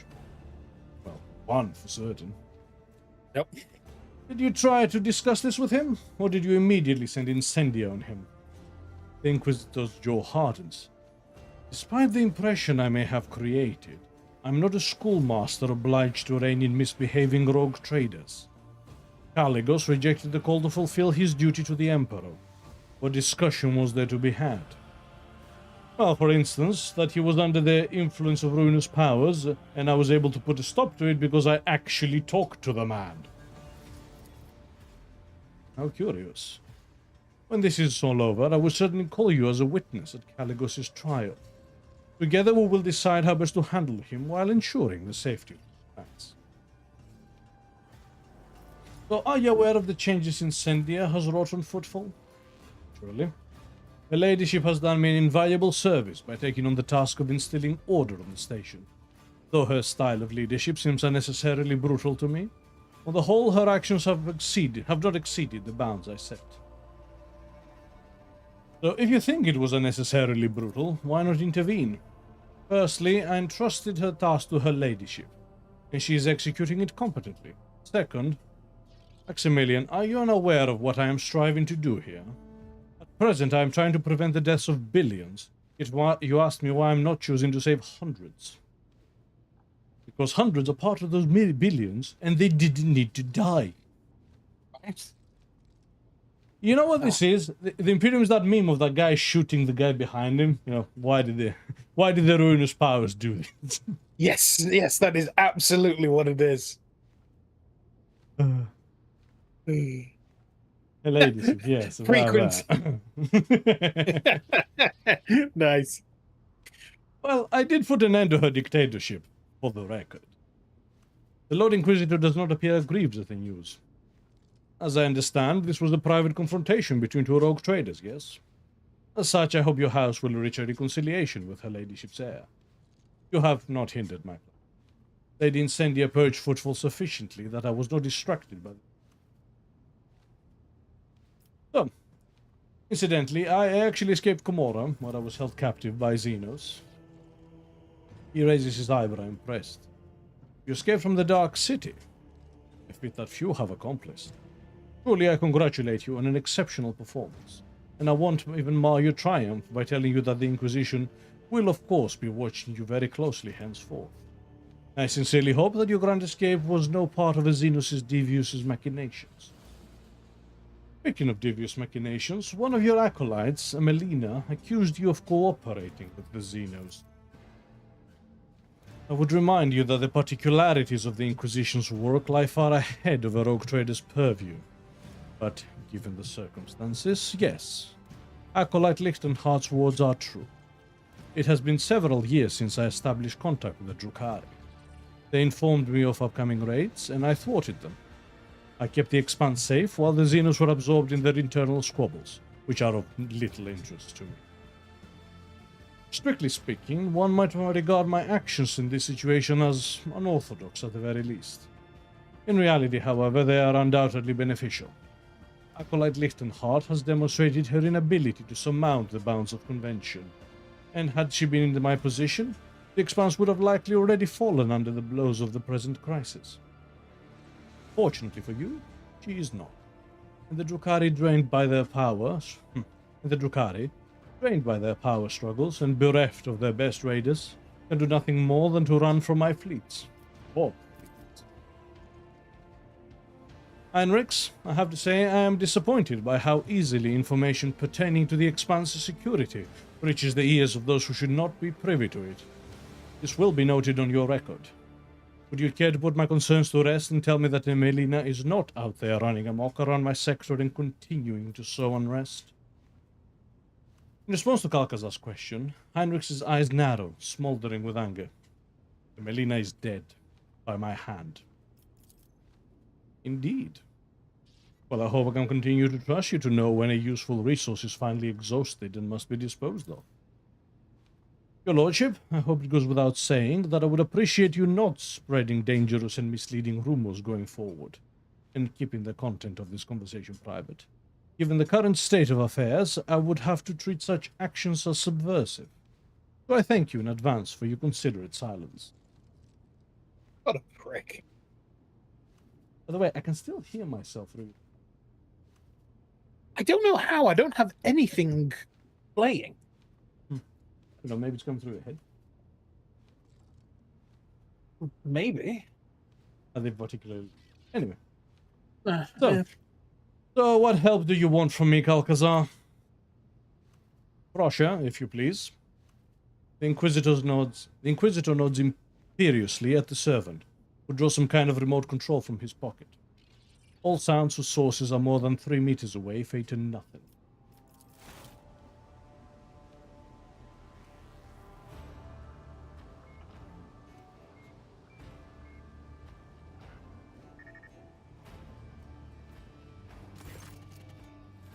To my chagrin, the ability to be in 2 places at once does not number among my talents. That is why I wish you to serve in my stead. I place such trust in very few people, you understand. You will feel what it is to walk in my shoes and attempt to compel a gaggle of quarrelsome blockheads to work together. You will reconquer Euphrates too for me. The Inquisitor gestures to the servant, and the silence can feel dissipated. Proscia, another recap. This one has gone cold.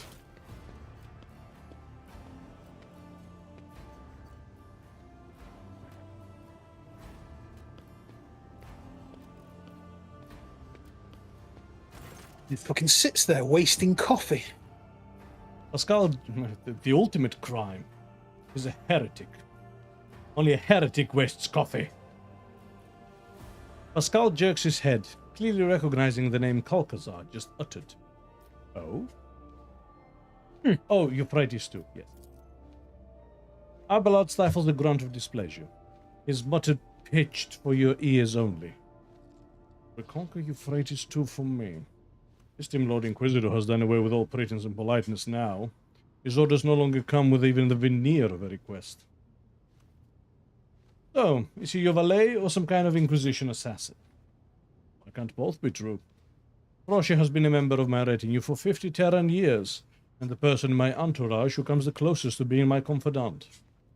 Something akin to a warm smile touches the Inquisitor's lips. We have had cause to be involved in many incidents whose reports have since been marked with a seal of silence. Roche nods deferentially, and only on his aged jowl face appears an expression caught between eternal loyalty, motherly affection, and religious devotion. Bear with me. Sure.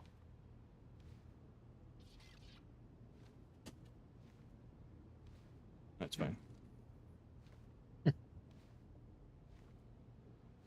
So, to what do I owe such an honor? To whom else could I entrust the mission? No need to feign ignorance from Valancius. We both know the shortcomings of the other candidates for this position. At present, in the Expanse, there are two people with the perspective and steady hand required to control the situation, and they are both standing in this room. So if you will, dispense with a humble RogueTrader act and win this war for me. Can you tell me more about Euphrates II? Sacred world of the Adeptus Mechanicus, off limits to lay people. I am one of the few who do not worship the Omnisire to have set foot on its surface. Rather, I was.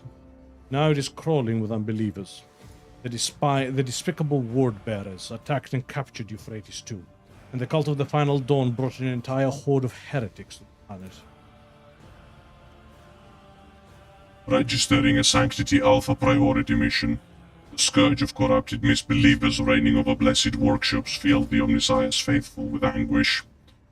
Activating Auto-Asceticis's protocol for a prayer for the liberation of the sacred world. From beneath Pascal's crimson robe comes the sound of mechanisms whirring to life, and dark bloodstains streak across the fabric. I sent my troops to aid the exploratory forces laying siege to the world, but a rift occurred between the commanders. They need an authoritative general. You are perfect for the role. My confidence is not misplaced, I trust. What might have first brought you to Euphrates II? An utter transparent attempt to learn secret intelligence. I offer to make you my general, and you try to pump me for information. Poorly done. No, Calcazar, I am attempting to have a full picture of what is going on so I can make informed decisions. Secrecy has its limits. The Inquisition doesn't want you making informed choices. So, the ward bearers were there for themselves. They didn't just send in their puppets. Clearly the stakes are too high for them. Clearly the stakes for them are high enough. Uralon the Cruel has stirred his profane self to make a personal appearance on Euphrates. Conrad Voigtfield, incidentally, is also there. I hear you do have unfinished business. Him I will generously leave to you. When you are finished with him, you may simply dispose of his mortal remains. Don't you surrender them to the Inquisition for an inquest? Consider it my gift. What do they want with Euphrates? The reasons behind their machinations would be pure speculation at this point. Bring me prisoners to interrogate, and perhaps we will gain some much-needed insight. And what forces do you have in place? And what is this rift that occurred between the commanders? Explorator Fleet Divine Cognizance 7821 recalled its most combat-ready units to retake the world. They were supported by my most powerful strike fleet and a group of deadlier allies. I dispatched a pack of space wolves to hunt down the transgressors. Unfortunately, the leaders have failed to find a common language. The esteemed Thorvald is at odds with the conclave of the Mechanicus Battle Congregation, and the Omniscience servants find Thorvald's strident nature off-putting. Another group is fond of militant Sibylek, who commands my forces. We're not fond, to be precise. The esteemed militant perished along with his ship a week ago, when his noble allies failed to support his offensive. Did you manage to enlist the aid of the Angels of the Emperor? I must remind you that I am still Lord Inquisitor of the Coronis Expanse, not merely some... What do you always say, Frosher? Some grox-bothering prick. If certain rogue traders at times allow themselves to speak to me in an overly willful manner, that should not give you cause to doubt my authority. Alright then. Situation's clear. You will be given the details when you arrived in orbit around Euphrates. Right, I'm off to smash the heretics. I never doubted you, your lordship. The Emperor protect.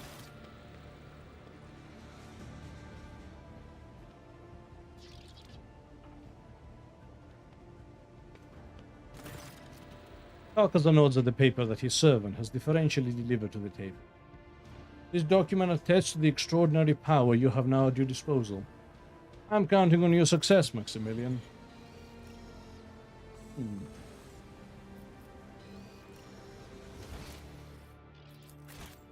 So, Victory awaits. Yes, off to go and fight the word bearers. What was? your voice there. Oh, was it? Oh, sorry. That resounded in my ears. Huh. I don't know why. I've not touched any of them. So yeah, going to go fight the word bearers. Those suckers never saw it coming. Yeah. One of the weakest legions. Yeah, 30k. It really was, yeah. I don't know how it is in the new edition, but Like they're essentially the Psychic Legion, but like the Thousand Suns.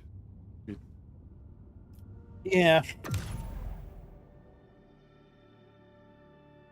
I think one of their things was that, oh yeah, they can take demons as part of their thing, but the demons weren't very powerful either, so... Right. That's Well...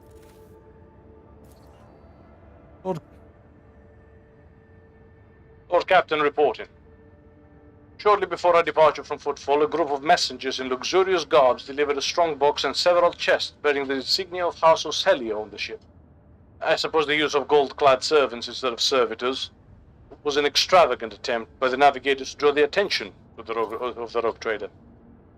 Considering the incident on the capital world, the enforcer officers checked the Navis nobility gifts thrice. I am pleased to report that none of them threatened your, Lady Cassia's, or the crew's well-being. Having said that, a closer examination of the strongbox by the tech adepts revealed a data slate with a vid message addressed personally to you, alongside some kind of encrypted data. We dared not touch them without your instructions.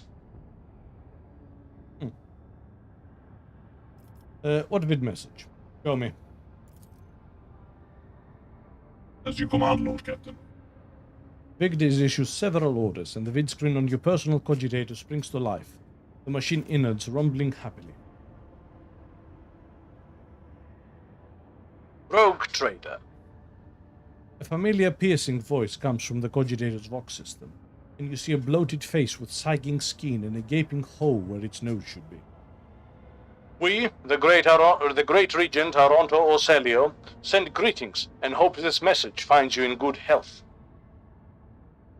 Who spared him? It's him. Yeah. Interesting. House Ocelio will soon hold a grand council with the presence of within the Palace of Atlas, the holy relic that connects all navigators of our house. This meeting will take place not in the physical world, but in the world of thoughts, dreams, and visions. It is the only way to avoid bloodshed and decide the fate of the sacred child at last. Thanks to the Atlas, we feel that the soul of the child is full of dismay. Yet the RogueTrader's words bear a lot of weight with the child, so he may soothe its anxiety and lead the child down the right path. The path of accepting its duty before the house and ascending to the Novator's throne.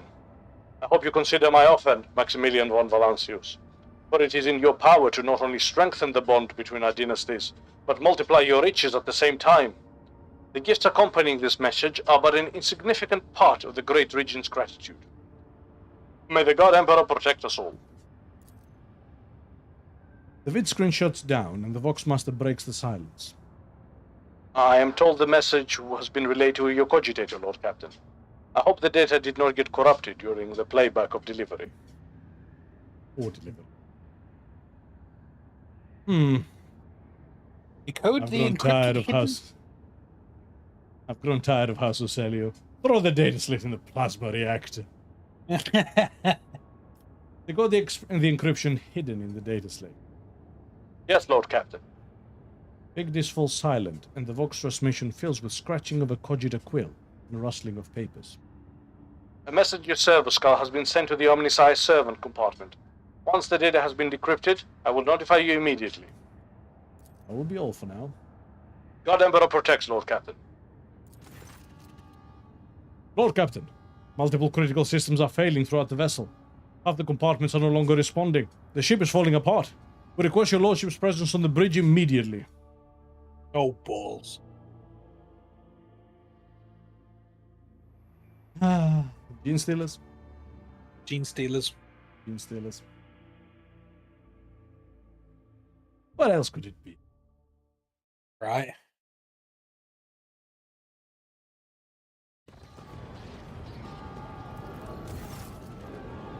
Thermal reigns on the bridge, with officers running about frantically tapping the cogitator runes, operators issuing commands into hissing voxcasters, and enforcers brandishing and checking their weapons.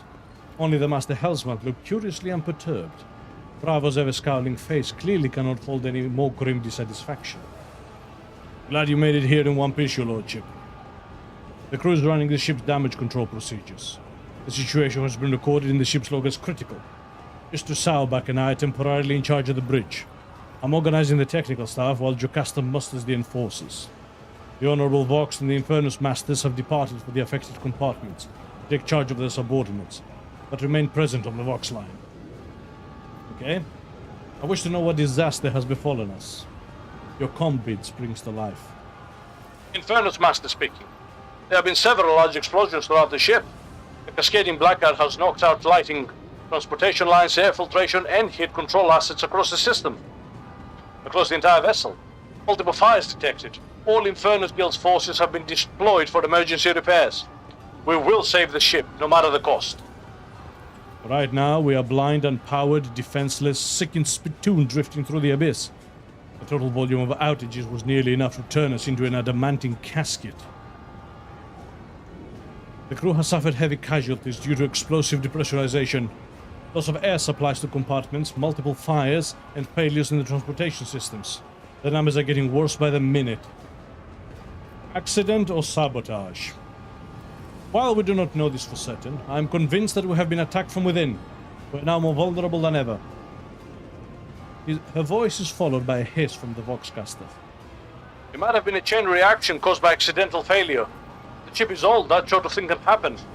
But I commend Mr. Sauerbach's vigilance. It is appropriate at this hour. Where is my retinue? Igdis's voice breaks down the shower of static gushing from the Voxcaster. They were in their quarters or carrying out their duties when the incident occurred.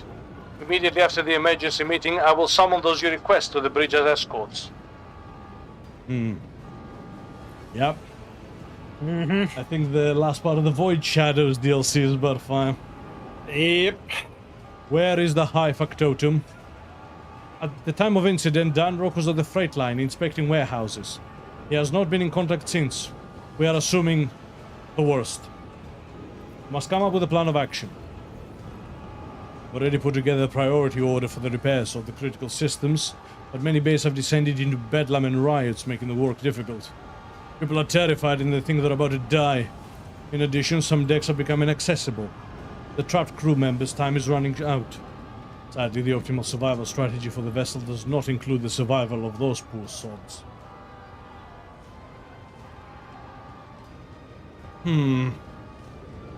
I do hope it is obvious to everyone that my treasures, trophies, and relics are to be rescued first. Everything else comes second.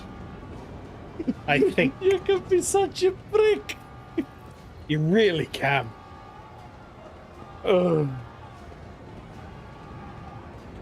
Rescue the crew members from the damaged compartments. Either we all survive or we all perish. And I think this is an all hands on deck kind of situation. Having Yeah. more people available. A new burst of hisses emanates from the Voxcaster. Jocasta, we are running short on brave men. We would be grateful if your people would lay down their weapons and come to assist the Infernus Guild. The sooner you come, the more lives we can save. The Master at Arms glares furiously at the Voxcaster. The Enforcers will do their duty. Aid will arrive shortly. Sarbak's personal Vox bursts into life. Face contorts with rage as he listens to a report. There has been an incident on the flight deck. A mob of voidsmen and laborers, despicable cowards all, are trying to break through to the shuttles. The Enforcers are holding them back for now, but the cordon is in danger of being overrun.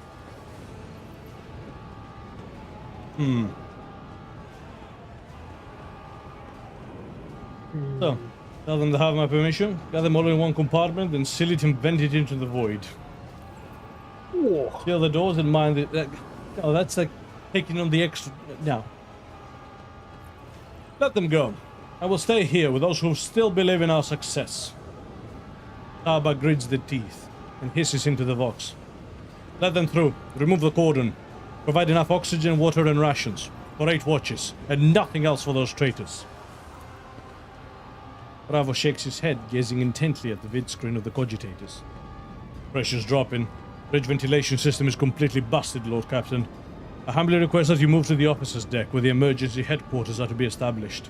The bridge is no longer safe, so I must ask you to hurry, while the tech priests are still supplying the elevator with power. My assistants and I will stay here and report on the system readings. We have an emergency supply on void suits, so we won't croak right away, Emperor willing.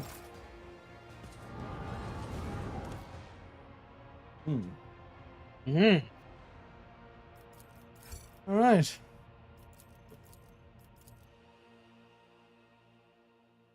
Oh, we're back to the freight line. Oh, Interesting. indeed. Now, we definitely don't have time to fully start this. No.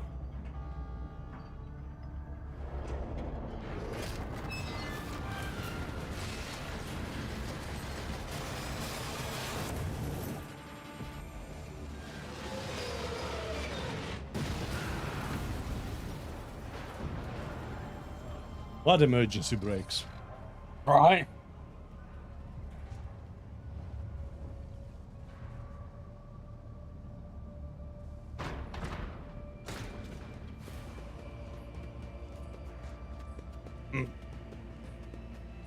Rough.